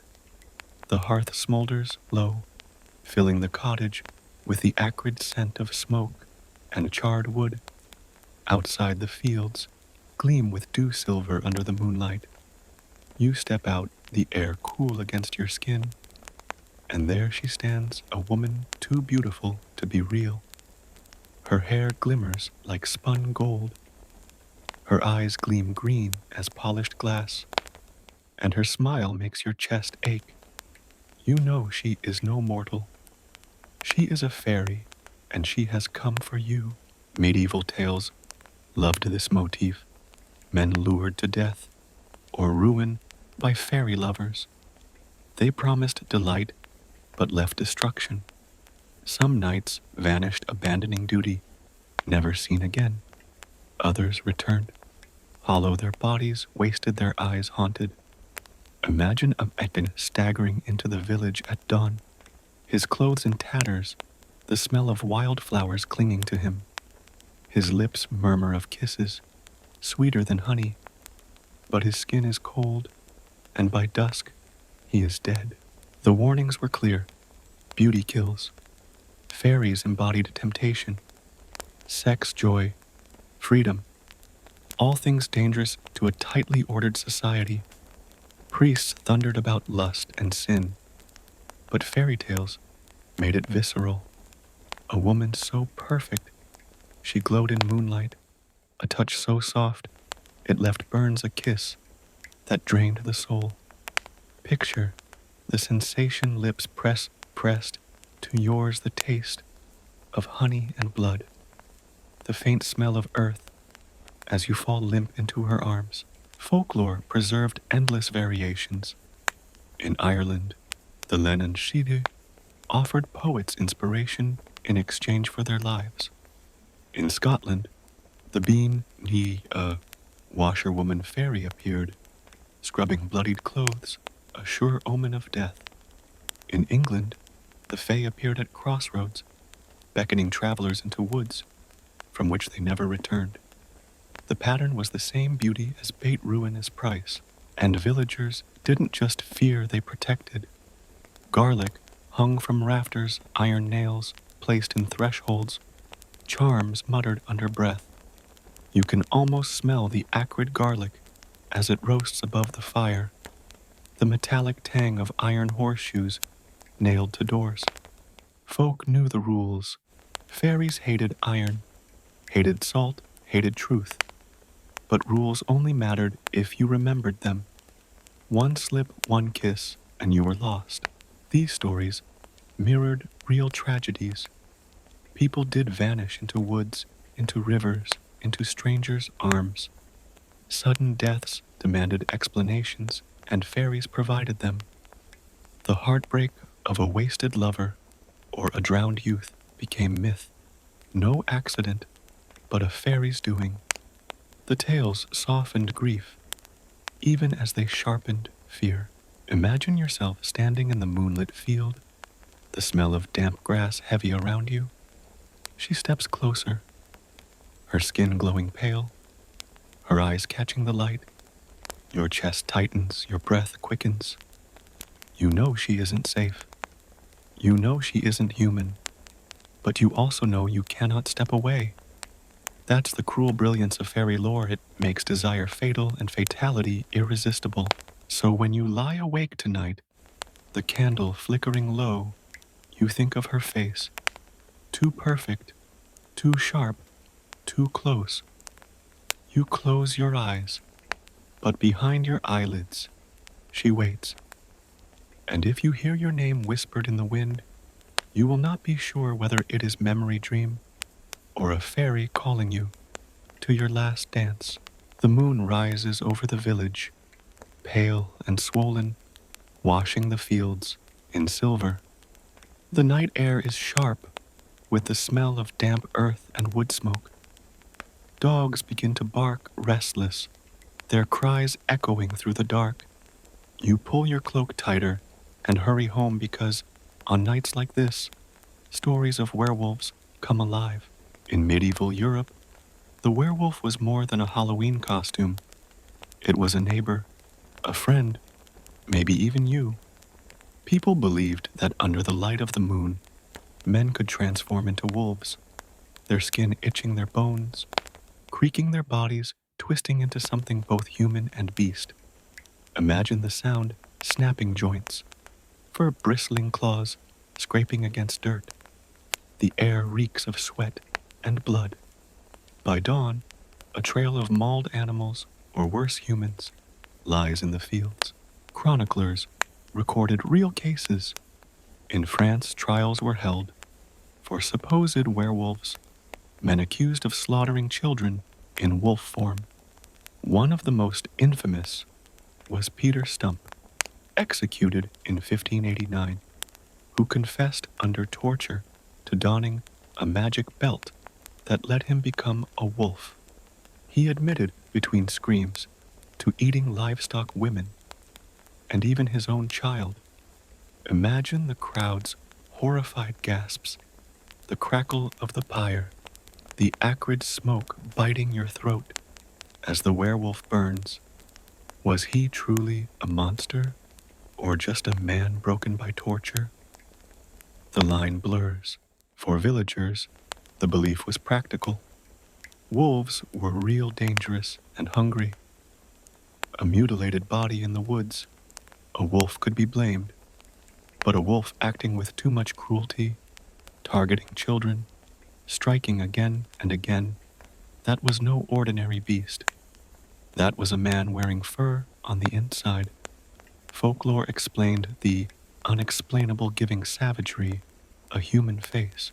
The transformation carried metaphorical weight. Priests warned that sin stripped away humanity, turning men into beasts. Lust, greed, wrath, they all howled inside you, waiting for the moon to bear them. The werewolf was the sermon given flesh, a sinner caught mid-change, half man, half hunger. Picture yourself in the pew, the smell of incense, thick hearing the priest thunder. Beware lest you become wolves among men. And outside the dog's howl agreement, the sensory world of the werewolf is visceral. The crunch of bones under paws, the stink of blood-soaked fur, the taste of raw flesh in your mouth. Even if you laugh at the tale, your body shivers. Fear works best when you can smell it, taste it, almost become it. So tonight, as you lie awake, the straw rustling under you, the moonlight spilling pale across the shutters, you hear claws scratching faintly on wood. Maybe it's just a branch in the wind, or maybe it's the beast inside someone you know, someone you trust finally finding its way out. The village square is packed, the air thick with sweat smoke, and fear torches flare their light, licking the faces of the crowd. In the center stands a man, ragged, hollow-eyed, accused of being a werewolf. His neighbors whisper, pointing at scars, at odd habits, at the simple misfortune of being nearby when children disappeared. The smell of burning pitch fills your nose. You know what comes next: a trial. In parts of France and Germany, these trials were as real as any witch hunt. Between the 15th and 17th centuries, dozens of men, and some women, were tried and executed for lycanthropy. Court records describe confessions wrung out under torture, men claiming to wear enchanted belts, drink potions, or smear salves that let them change into wolves. The details were lurid. They feasted on flesh, prowled graveyards, tore travelers apart. You can almost hear the crack of whips, the screams muffled behind stone walls, the bitter smell of fear in the courtroom. But behind the spectacle was desperation. Children vanished. Livestock were found mutilated. Wolves prowled closer as forests shrank. Communities grasping for answers found one in the werewolf. It was easier to believe a man had turned wolf than to admit hunger war and nature itself were devouring them. Blaming a neighbor gave people control a target to punish. Consider Peter Stump, again the so-called werewolf of Bedburg. His confession read like horror fiction, killing animals, attacking women, even eating his own son. He described a magical belt given by the devil that allowed him to transform at will. The crowd believed it. They needed to. And so he was broken on the wheel. His flesh torn, his body burned. Imagine standing in that crowd, the smoke biting your lungs, watching his silhouette writhing in the flames.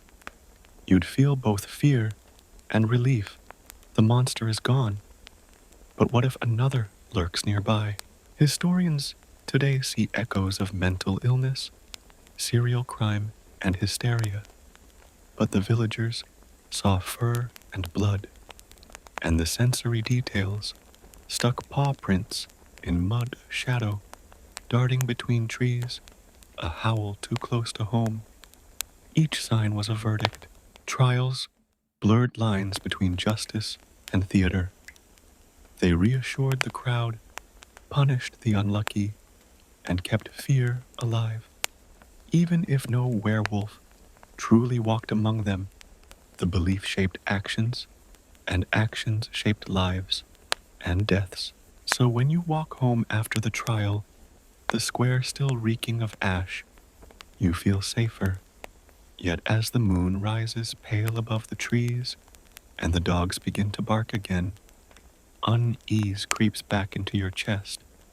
Because trials end, fires die, but wolves reel, or imagined, still howl in the dark. The forest looms at the edge of your village, dense and dark, smelling of a damp moss, pine sap, and decay. You step under its canopy, and the light dims. Birds quiet the air heavy. Here, stories whisper of the wild men, shaggy, half-naked figures who live beyond law, beyond prayer, beyond civilization. To you, they are not just creatures of rumor. They are the nightmare of what happens when humanity slips its leash. Medieval chronicles describe them with tangled hair covering their bodies, skin smeared with mud eyes burning with animal hunger. Imagine stumbling on one in a clearing, the reek of sweat and soil hitting your nose, the crunch of twigs under its bare feet, the rasp of its growl as it crouches low. Neither beast nor man, but something uncomfortably close to both. Folklore painted them as dangerous, snatching children, attacking travelers, tearing livestock apart. Yet sometimes they were pitiable shadows of men who fled society, hermits gone mad criminals, escaped soldiers broken by war. The line blurred. Was that shape in the trees a monster, or a man who simply forgot how to be human? Art captured them, too. In manuscripts, wild men stride naked across the margins, clubs in hand hair like shaggy cloaks. On cathedral walls, they are carved crouching symbols of sin and savagery. You can almost feel the stone under your fingertips, rough and cold, tracing the outline of a man who looks uncomfortably like you just stripped of every layer of order. The wild man was a lesson as much as a fear. He reminded villagers of what lay outside the fragile fence of civilization. Skip mass, defy your lord, forget your plow, and perhaps you too would wander into the woods, hair growing wild, soul forgotten. Priests used him as a warning stray from faith, and you will join the beasts. But beneath the sermons lay a deeper anxiety. Medieval life was fragile. A famine could drive a man into the woods. War could scatter him from his village. The forest was full of refugees, vagabonds, desperate souls. The wild man embodied that fear, the neighbor who vanished and returned transformed. You can almost hear the forest creak, smell the damp rot, and wonder how far are you from joining him. And yet fascination lingered. Stories spoke of wild men, captured, tamed, even married to human women. Some tales gave them wisdom, as if wilderness itself whispered truths. They were both horror and allure, punishment and possibility. Civilization needed them as a shadow to define itself. So tonight, as you walk home along the tree line, the crickets chirping the wind, carrying the earthy scent of leaves, you pause. Was that movement in the brush a man, an animal, or something in between, watching with hungry eyes? The stories of werewolves and wild men twined together like roots under the forest floor. Both remind you of the same dread, the fragility of being human. Under the moon, a neighbor becomes a beast. In the woods, a man forgets his name. The message is clear. The line between man and monster is as thin as a shadow. Picture yourself listening to these tales in a smoky tavern. The ale is sour, the straw underfoot crunches, and the storyteller leans close. His voice drops. We are all beasts waiting to break free. The crowd laughs nervously, but the laughter feels hollow, because everyone knows someone who snapped, who killed in hunger, who vanished in the woods, who returned changed. Werewolves were the fear of bodies betraying you, lust and hunger boiling over. Wild men were the fear of society itself, unraveling of civilization, fraying into chaos. Both figures haunted the imagination because they were not distant. They were you inverted. You can almost smell the sweat of fear in the room, hear the crackle of the hearth, feel the truth gnawing inside. Medieval sermons seized this imagery. Priests thundered that sin stripped away your humanity. Pride made you a beast. Lust made you howl. Wrath made you tear flesh. The wild man crouched in the forest was not a stranger. It was your soul if you turned from God.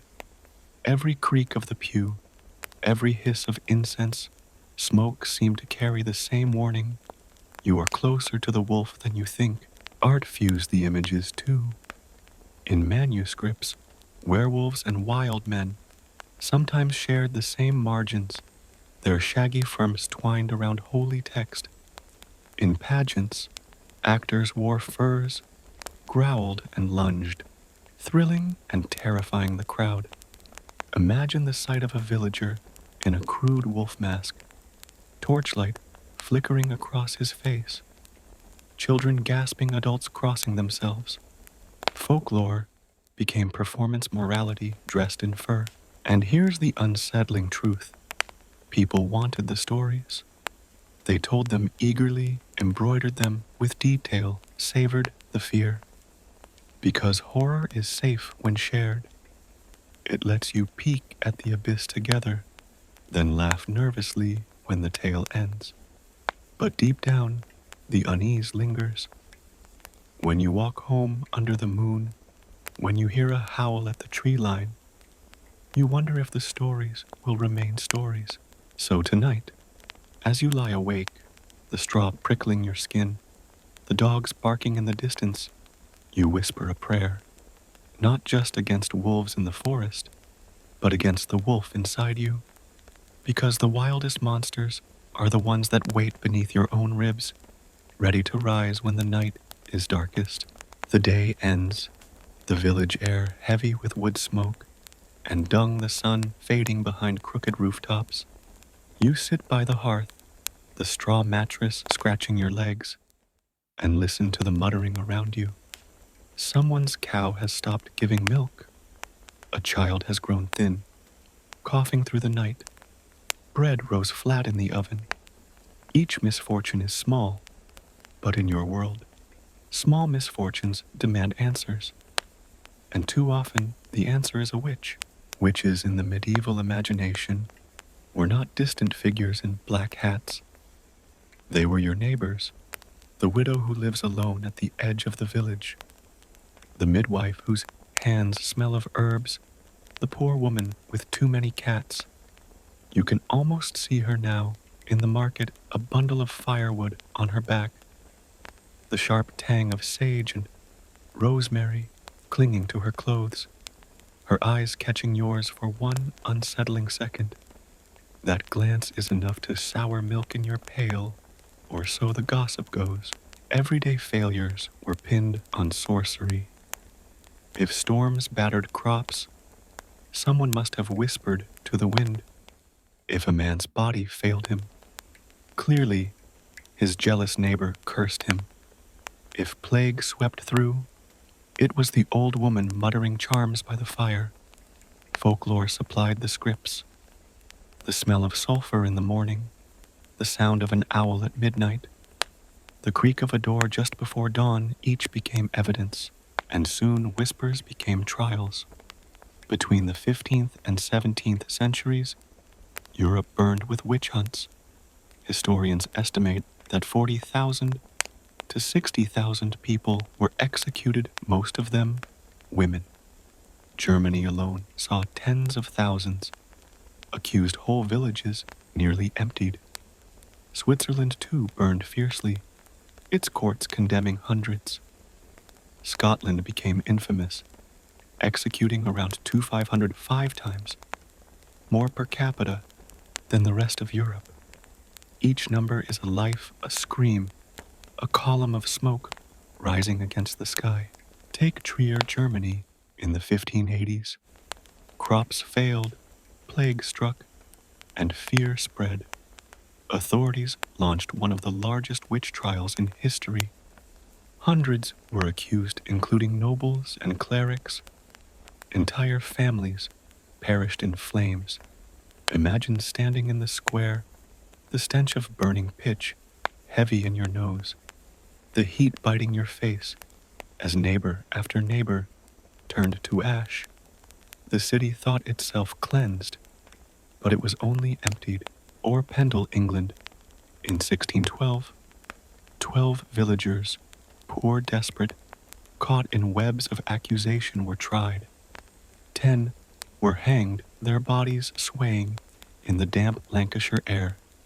You can almost hear the creak of the rope, the hush of the crowd, the whispered prayers swallowed by the wind. The people went home convinced they had destroyed evil, but the true evil was fear itself, chewing through the community like fire through dry straw. Yet at the heart of these numbers lay everyday anxiety. Famine and disease failed at harvests, all demanded blame, and women on the margins bore it. The very people who healed with herbs, delivered babies, or lived without men became targets. Folklore did the rest, painting them as servants of the devil. Once named, they were already guilty. Picture yourself lying awake after market day. The air tastes of smoke. The floor creaks with every draft, and you hear whispers outside your shutters. Perhaps it's the wind, or perhaps it's your neighbors already turning suspicion toward you. You think of the widow's sharp gaze, the child's lingering cough, the sour milk. The pattern is weaving itself, and once woven, it cannot be undone. In this world, witches aren't strangers. They're close enough to smell the herbs on their skin, close enough to hear their mutters. And that closeness is the true terror. Because if your neighbor can be a witch, anyone can. Even you. The year's 1487. You sit in a dim monastery chamber, the air thick with candle smoke, and the sharp metallic tang of fresh ink. A monk places a new book before you, its leather cover stiff, the title embossed in Latin, Malleus Maleficarum, the hammer of witches. You run your fingers over the binding, the rough skin, the smell of animal hide rising faintly. You don't know it yet, but this book will fuel more death than almost any weapon of war. Written by two inquisitors, Heinrich Kramer and Jacob Sprenger, the Malleus claimed witches were everywhere, hidden behind ordinary faces. It declared them servants of Satan, guilty of spoiling crops, spreading plagues, stealing children, even flying through the night on broomsticks. And women, it insisted, were especially prone weaker in faith, more carnal, more easily seduced. You can almost hear the sneer in the ink, dripping misogyny, as neat and efficient as any executioner's blade. The book was not merely a list of sins. It was a manual, how to detect witches, interrogate them, extract confessions, and eliminate them. Torture was not only allowed, it was encouraged. Imagine the sound, the creak of ropes in a dungeon, the splash of water in a cold trough, the muffled screams against stone. Every cry became proof. Every denial was twisted into guilt. And then came the printing press. Johannes Gutenberg's invention was barely 40 years old, but already reshaping Europe. The Malleus rolled off presses in Cologne, Nuremberg, Lyon, Venice ink, still smelling sharp pages, stacked high, fear multiplying faster than grain in a mill. Within decades, the book spread across Germany, Switzerland, France, and beyond. Each copy was a spark, and villages lit up in flames. The impact was devastating. In Germany, witch trials surged, with regions like Würzburg and Bamberg staging mass executions. Hundreds burned in single frenzies. In Switzerland, too, the book's logic fed the pyres, condemning women who brewed herbs or spoke too boldly. Scotland, always eager to prove its piety, took lessons from the Malleus to heart. By the 17th century, around 2,500 Scots, mostly women, were executed for witchcraft, a per capita rate among the highest in Europe. Picture the smell of peat smoke on the highlands, mixing with the stench of burning flesh, the sound of bagpipes drowned by screams. The book gave fear a scholarly mask. Folklore had whispered for centuries of witches muttering charms in the dark, but the Malleus pinned those whispers to parchment, wrapped them in Latin, stamped them with church authority. Suddenly, gossip became evidence, rumor became theology, suspicion became law. You can almost feel the weight of the book in your hands, not heavy with pages, but with ashes. And the irony, even in its own time, some church officials doubted the Malleus. Theologians in Cologne dismissed Kramer's obsession as excessive, his cases flawed. But the book's survival wasn't about logic. It was about appetite. Communities hungry for scapegoats devoured its pages. Fear reads faster than reason. Picture yourself as a villager, the book's words echoing through a sermon. The priest declares, "Witches live among you," that Satan whispers in your neighbor's ear. You shift uneasily on the pew, the smell of incense, thick, your mind racing. The widow at the edge of the village, her herbs, her cats, her strange mutterings suddenly seem damning. You clutch your rosary tighter. The fear has entered you line by line. So, when the next trial begins, when the torches flare and the stake is raised, you understand why. The book has already judged centuries before the fire is lit, and as you watch the flames lick higher, the air stinking of smoke, and screams, you realize the true hammer was never iron. It was ink.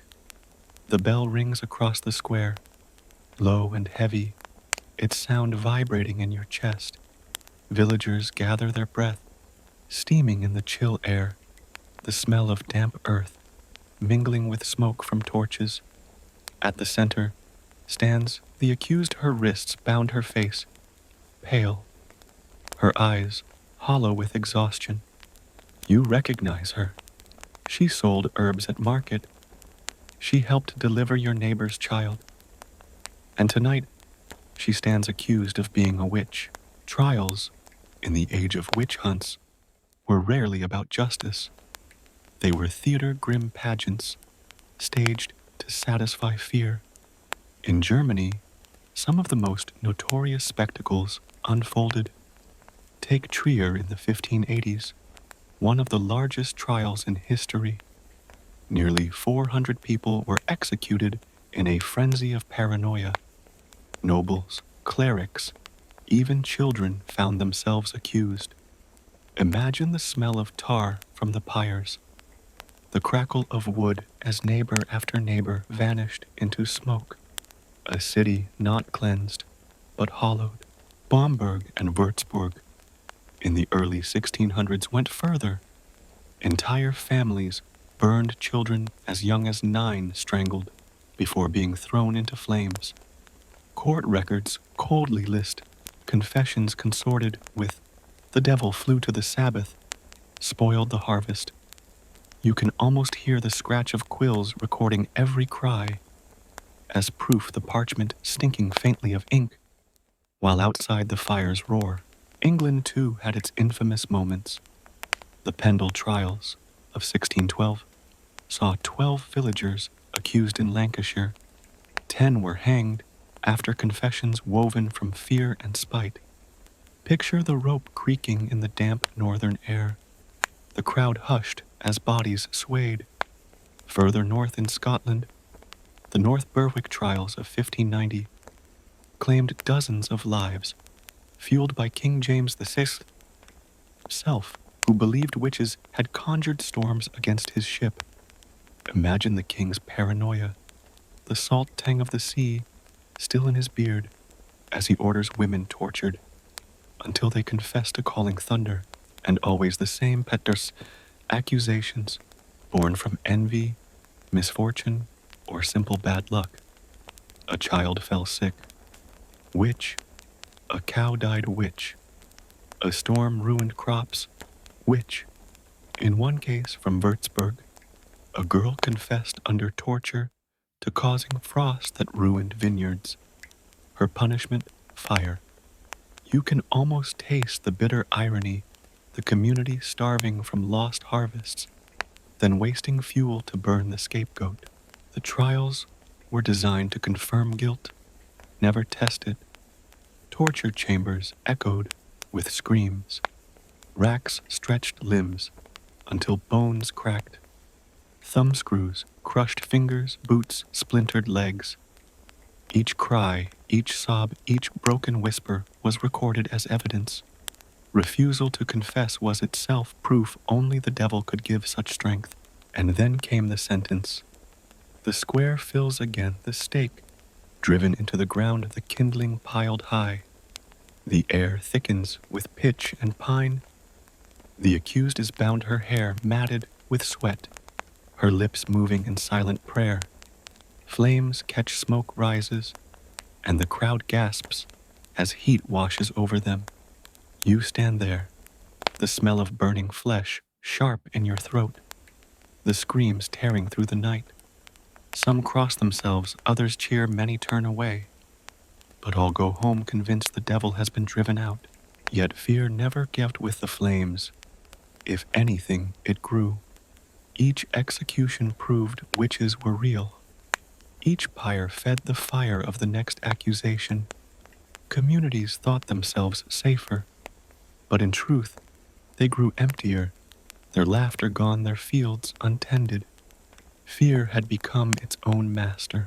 So when you walk home after the trial, smoke still clinging to your clothes, you cannot shake the thought, how many more will burn before the village feels safe again?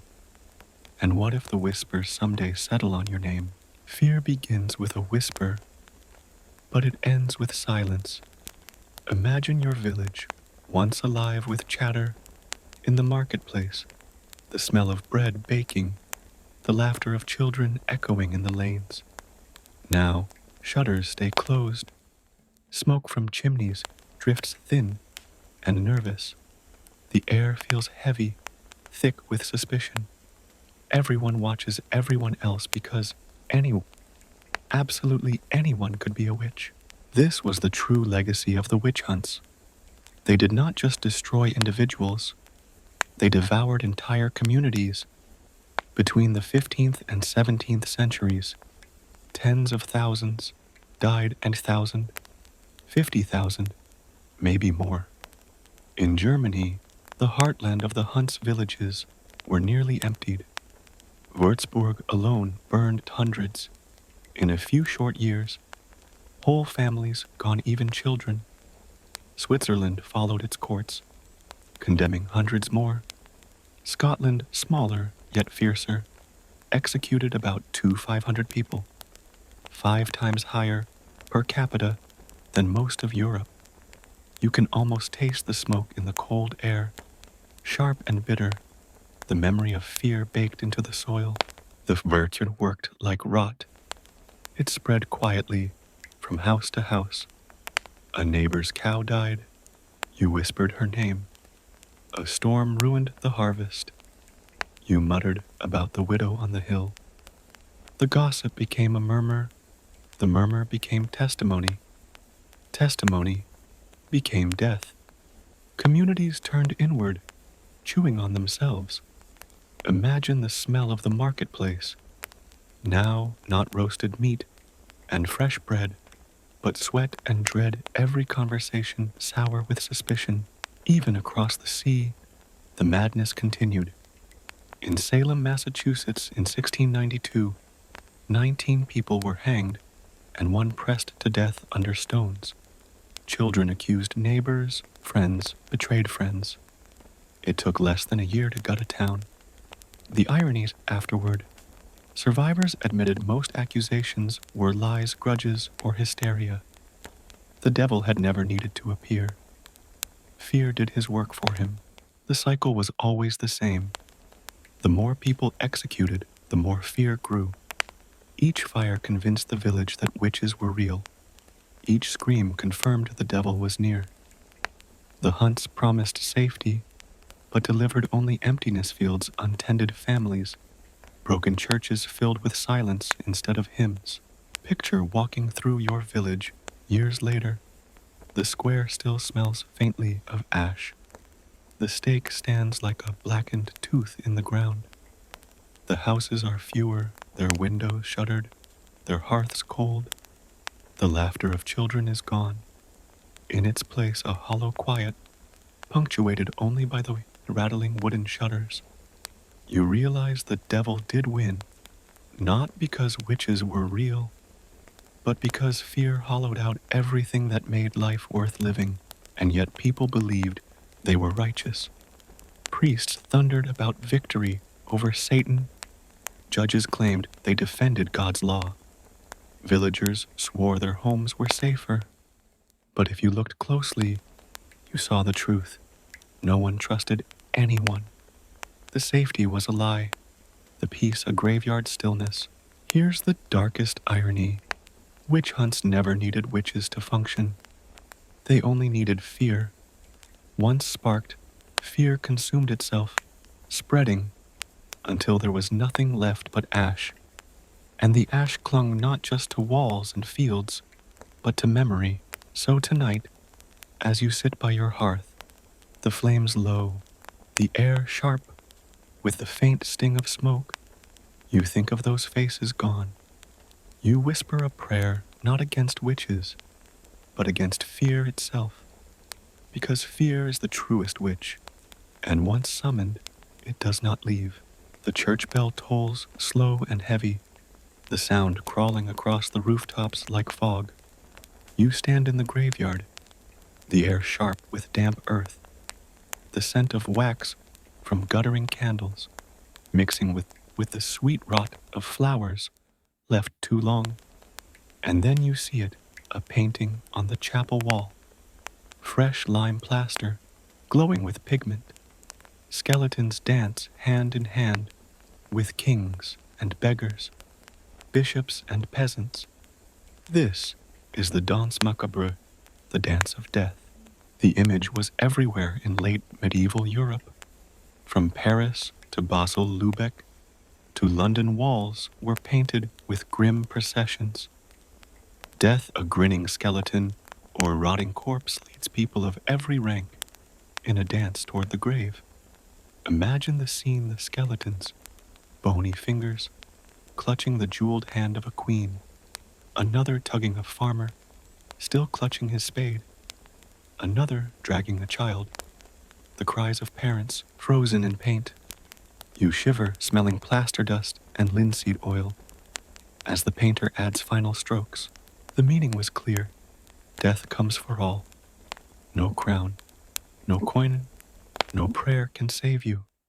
Kings sway next to cobblers, abbots stumble alongside prostitutes, all equal in skeletal grip. The rhythm is cruel, but democratic. Imagine yourself watching the figures whirl in painted steps, hearing the faint echo of music in your mind, feeling your feet itch, as if you too are being pulled into the circle. Why then?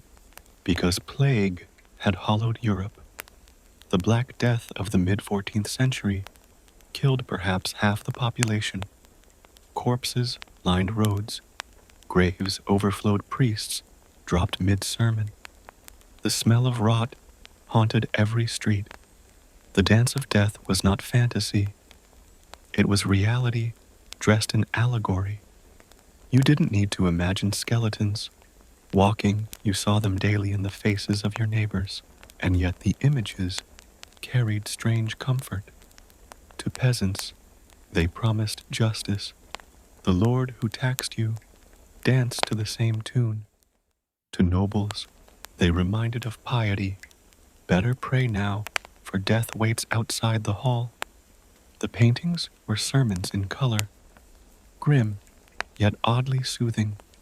You can almost hear a monk's voice chanting low in the chapel, the air thick with incense, as the skeletons grin above. Here's the dark humor. Death was the only equalizer medieval society truly offered. Forget fair wages. Forget justice in court. At least the grave didn't discriminate. Think of it as medieval socialism, but with more worms. So tonight, as you lie on your straw bed, the moonlight spilling pale across your shutters, you close your eyes and see them still. The skeleton tugging your hand, the music faint but insistent. The dance is waiting, and sooner or later you will join. The next day you enter a church in Basel. The air is cool. The stone walls damp, the smell of incense hanging heavy. On the wall stretches a mural, vast and relentless, line after line of skeletons, cavorting with the living. This is no idle decoration. It is teaching painted in lime and pigment, meant to sear itself into your mind. Basil's Totentanz was famous, painted along a cloister wall in the 15th century. Figures from every walk of life marched in grim procession. Pope Emperor, knight merchant, peasant child. Each is plucked mid-step by a skeletal partner. The rhythm is relentless, like a drumbeat you cannot escape. Imagine standing there, your boots echoing on the stone floor, the faint smell of candle smoke in your nose as your eyes follow the endless line. The message is not whispered. It shouts, "You will dance too." Other cities echoed the theme. Lübeck's Marienkirche boasted a grand mural before fire destroyed it. Paris's Cemetery of Les Innocents displayed a painted arcade where skeletons pulled bishops and queens into their ranks. Even in manuscripts, the images crawled along margins, tiny corpses tugging at monks who bent over their pages by candlelight. You can almost hear the rustle of vellum, the scratch of quills, the silent companionship of death seated beside the scribe. But these were not only morbid decorations, they were moral instruction. The dance warned against vanity, greed, and pride. A king might clutch his crown, but the skeleton's grin makes it absurd. A merchant might grasp his coins, but bony hands scatter them into the dirt. The allegory stripped away illusions, leaving only truth. In an age of plague and war, truth was blunt: you are dust, and dust will have you. The style mixed grotesque with humor. Some skeletons play flutes, their hollow rib cages whistling with air. Others grin as they yank nobles off balance. The absurdity made the terror bearable. You chuckle, then shiver, because behind the jest lies certainty. Think of it as medieval dark comedy, laugh now, burn later. The Dance of Death was popular because it gave fear shape. Instead of vague dread, you had a picture, a skeleton's hand reaching for yours. And strangely, that clarity soothed. Better to face a grinning skull than an unseen plague. Picture leaving the church, the chill air on your face, the sound of bells tolling. The mural stays with you, lodged in your mind like music. At night, when you hear wind in the rafters, it sounds like flutes. When you dream, the line of dancers beckons. You wake sweating, straw sticking to your skin, heart pounding with the rhythm of the dance, and still the message comforts. No matter your fear, you are not alone. Every soul joins the circle. The poor, the rich, the proud, the broken, all shuffle together in time. Death, at least, is fair. The mural is one thing, but sometimes the dance of death was not confined to walls. It spilled into the streets, into real bodies and real steps. Imagine yourself standing in a muddy square, the smell of wet hay and roasted meat drifting from stalls, when suddenly the air fills with the sound of fiddles and drums. Men, dressed as skeletons, march forward, ribs painted on their tunics, skull masks grinning. They seize villagers, bakers, smiths, even priests, and drag them into a swirling dance. These pageants were performed across Europe, especially during festivals or holy days. In Paris, the cemetery of Les Innocents hosted such spectacles, bones and skulls piled around the edges as macabre decoration. In Basel, processions marked plague anniversaries, dancers leaping in grotesque steps to remind everyone of the graves still fresh beneath their feet. You can almost hear the clatter of wooden clogs on cobblestones, the squeak of fiddle strings, the crowd half laughing, half shivering. The message was always the same. Death spares no one, but in performance, it carried a strange energy, half warning, half entertainment. Children giggled, nobles frowned, peasants crossed themselves. Picture a farm spinning clumsily in a circle, his boots muddy, his partner a gaunt skeleton with a painted grin. The crowd laughs, but unease lingers, like the smell of smoke after a fire. At times, these dances blurred with hysteria. Chroniclers tell of outbreaks of dancing mania in Germany, Strasbourg, and the Low Countries. Groups of people, sometimes dozens, sometimes hundreds, danced uncontrollably for hours, even days, collapsing with exhaustion. Some believed they were cursed, others bewitched. Imagine the sight: bodies jerking feet, bleeding clothes, drenched in sweat, the air stinking of desperation and fear. A priest waves across musicians, play frantically to guide the chaos, but still the dancers collapse in heaps, gasping and moaning. The Danse Macabre imagery fit perfectly with this madness. To villagers, it wasn't just sickness. It was proof the dead had joined the living, dragging them into their eternal reel. The flutes in the mural seemed to echo in the streets. The painted skeletons had stepped down from the walls, and though scholars today speak of ergot poisoning or mass psychosis, the people then only smelled brimstone. They believed death had slipped into their shoes, rattling their bones like dice. So when you stand at the edge of the square, the music rattling your ribs, the dancers' faces pale and wild, you wonder, are they cursed? Or are they already corpses pulling you into the circle? You back away, but your feet itch. The dance is contagious, and the rhythm once heard never really leaves. Centuries later, the murals fade. The pageants and the skeleton masks rot away, but the Danse Macabre lingers etched into memory like smoke stains on stone. You walk into a museum in Basel or Lübeck, the air dry with the scent of parchment and old wood. Behind glass lie fragments of murals, scraps of song verses scrawled in Gothic script. The skeletons still grin their eye sockets, hollow their hands tugging. Even in fragments, they dance. Art historians trace their influence everywhere. In Hans Holbein's 16th century woodcuts, skeletal figures tug popes, kings and peasants alike, their bony fingers inked in sharp black lines. In churchyards, tomb carvings show couples, hand in hand, not with each other, but with death. Even in Shakespeare's plays, the echo lingers. When Hamlet holds Yorick's skull, the audience sees more than a dead jester. They see the Danse Macabre, reminding them that laughter too crumbles to bone.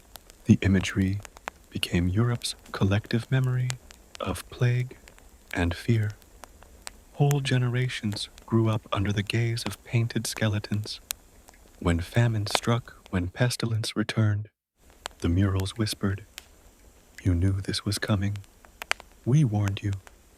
You can almost hear the rasp of chalk on stone, the brush scraping pigment into plaster, the faint cough of a painter working in the cold, knowing his own skeleton might soon join the line he painted, and the lesson that life is fragile, fleeting, absurd. The wealthy built tombs with carved dancers, thinking stone might protect them, but the carvings only mocked the skeleton, still led the way. The poor meanwhile laughed at pageants, comforted that their lords and bishops would shuffle into the same grave. Death was cruel, but at least it was fair. Think of the Danse Macabre as Europe's therapy session. Instead of ignoring death, they gave it a face, a tune, a rhythm.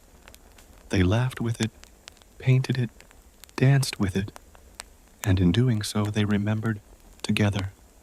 The fear was shared, and sharing made it survivable. So tonight, as you drift towards sleep, you hear the faint rustle of straw, the whistle of wind through shutters, the ghost of a melody in the air. You picture a long line of dancers, skeletons hand in hand, with kings, children, peasants, and somewhere in that line, a space waits for you. The dance is slow, steady, eternal, and memory ensures the circle never breaks. The sky darkens over the village, the air heavy with the smell of rain and wet straw. You tilt your head, watching a flock of crows scatter across the fields. To you, this is not just nature, it is omen. In the late Middle Ages, everything spoke. A sudden storm, a two-headed calf, a comet blazing in the heavens, each was a message, proof that God or the devil had taken notice. Chronicles brim with these signs. When Halley's comet blazed, in 14 feasts Pope Calixtus III ordered prayers and bells rung across Christendom to ward off evil. To villagers, the streak of fire across the night sky smelled of brimstone, looked like an arrow aimed at the earth. Imagine lying on your straw bed, the shutters rattling the glow of the comet, searing your dreams. You whisper prayers, clutch amulets, knowing the heavens themselves are against you. Closer to home, omens were humbler, but no less terrifying.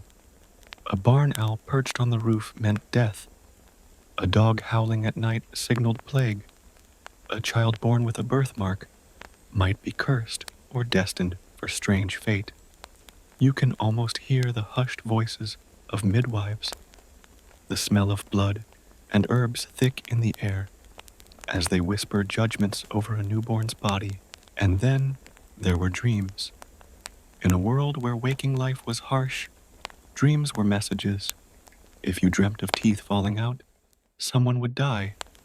If you saw water sickness loomed, priests preached against superstition, but even they recorded strange visions in their chronicles.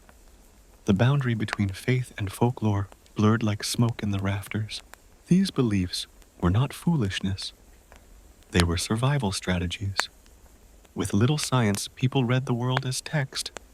Signs gave order to chaos, meaning to misfortune. If the harvest failed, it wasn't random. It was punishment or warning. Fear felt more bearable when it had purpose. Picture yourself at dusk. The smell of dung fires drifting across the fields. The sound of crows harsh in your ears. You shiver. Are they just birds or messengers of doom? You cross yourself, whisper a charm, and step quickly indoors. Better safe than sorry. The church bells ring for Mass, their iron clang echoing across the valley. You join the crowd filing into the nave. The smell of incense, sharp beeswax candles, flickering in the dim air. The priest lifts the host chanting in Latin. Officially, this is the house of God, fortress of orthodoxy. But if you look closer, beneath the incense and stone, superstition hums as loudly as the prayers. Peasants cross themselves 3 times, not once, just to be sure. Women slip charms into their sleeves. Bits of bone sprigs of herbs tucked beneath fine wool. Men carve protective symbols into the wood of pews, their knives scratching faint lines that smell faintly of resin. The church is holy, yes, but it is also a shield, and people want every kind of protection. Priests themselves often blurred the lines. Some blessed fields with holy water while muttering old charms. Others warned against witches while quietly wearing amulets. Even bishops confessed belief in omens, writing that comets heralded divine wrath. Religion did not erase superstition, it dressed it in robes and Latin. Take the relic trade, booming in the late Middle Ages. Pilgrims pressed through crowds. The air rank with sweat and candle smoke to kiss bones said to belong to saints. A vial of holy blood, a feather from the angel Gabriel, even the milk of the Virgin, all sold for coin. Skeptics laughed, but peasants felt awe. To touch relics was to touch safety. The line between sacred and suspect blurred until no one could tell which was which. And outside the church, folk practices thrived. Herbs gathered at midsummer circles of salt. On thresholds, iron nails in rafters. Priests condemned them in sermons, but people nodded, muttered amen, and went home to scatter salt anyway. You can almost feel the grit of it under your fingers, hear it crunch beneath your boots as you ward off evil with every step. By the 15th century, reformers railed against these practices, but in truth, superstition was stitched into daily life. The church gave structure, folklore gave texture. Together, they wrapped people in a net of meaning, however fragile. So when you leave Mass, The incense still clinging to your clothes, you mutter a prayer. Then you spit over your shoulder just in case. Because in your world, salvation requires both faith and fear. The air is thick with incense, the church bells tolling low, and the priest thunders from the pulpit. The world is ending. You sit in the pew, the wood creaking under you, the smell of wax and damp stone all around. Outside storms batter the fields. Famine lingers. Plague still smolders. To you, these are not just disasters. They are signs. The apocalypse is near. Medieval Europe lived with constant expectation of the end. When the year 1000 approached, fear swelled like a tide. Later, in 1348, when plague swept away half the population, many were certain the world was burning itself out. Chroniclers scribbled in Latin that comets, floods, earthquakes, and pestilence were proof God was angry. Judgment was at hand. Imagine lying on your straw bed, the moon glaring white through cracks in the shutters, convinced the trumpets of Revelation would sound before dawn. Art and sermons reinforced it. Frescoes showed Christ enthroned above weighing souls on golden scales, demons tugging the damned into fire. You can almost hear the hiss of the flames, the wails of the condemned, painted in reds and blacks. Outside flagellants whip themselves through the streets, their bare backs raw, the smell of blood mingling with sweat. Each lash is a prayer, a bargain with heaven. In 99, the preacher Girolamo Savonarola in Florence warned that Italy would be scourged for its sins. Crowds gathered the air thick with smoke from bonfires of vanities, mirrors, dice, even paintings thrown to flames.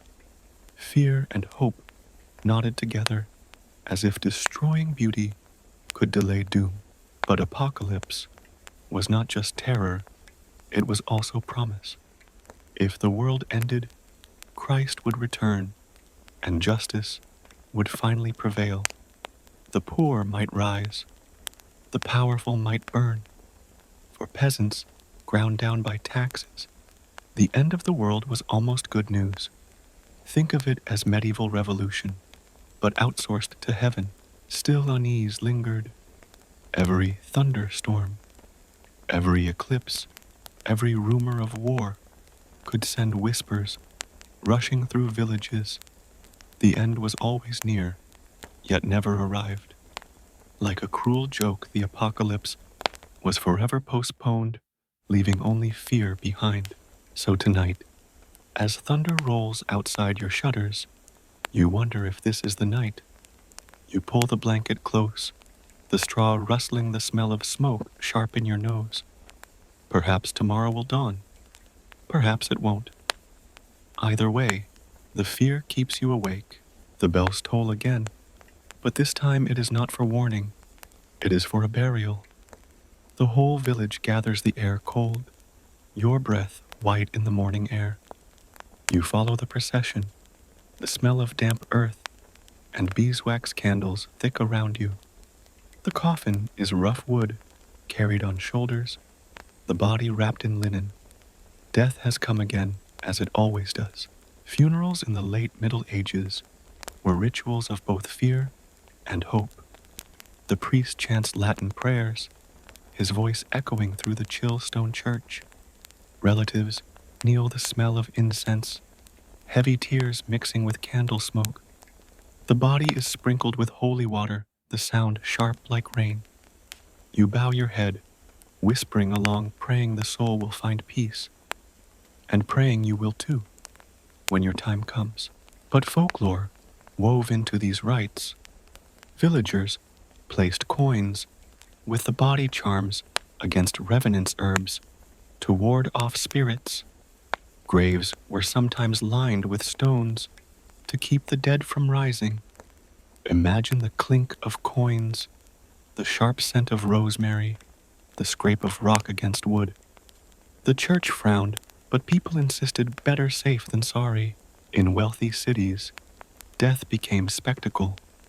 Tombs, carved with effigies, showed nobles lying in eternal repose.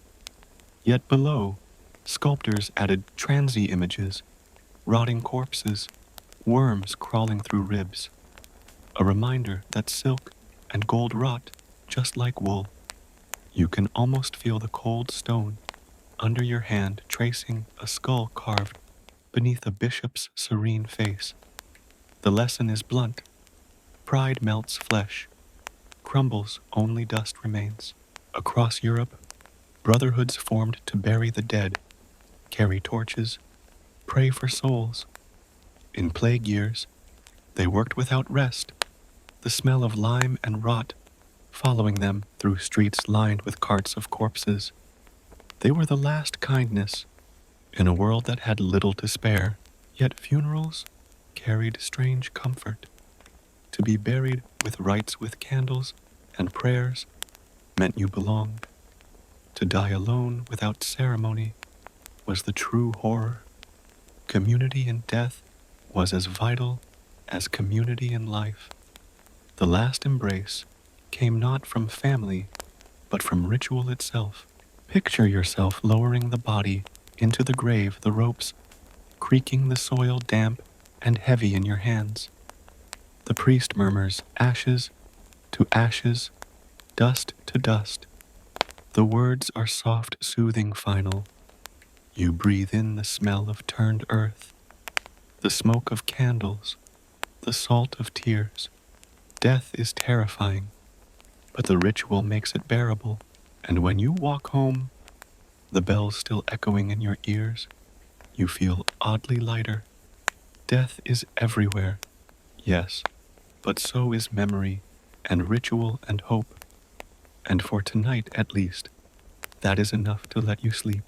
The fire burns low, and the long journey through the Middle Ages has drawn to a close. You have walked among peasants, and kings heard whispers of revenants, and laughter of jesters, smelled the acrid smoke of witch trials, and traced the painted lines of skeletons dancing across church walls.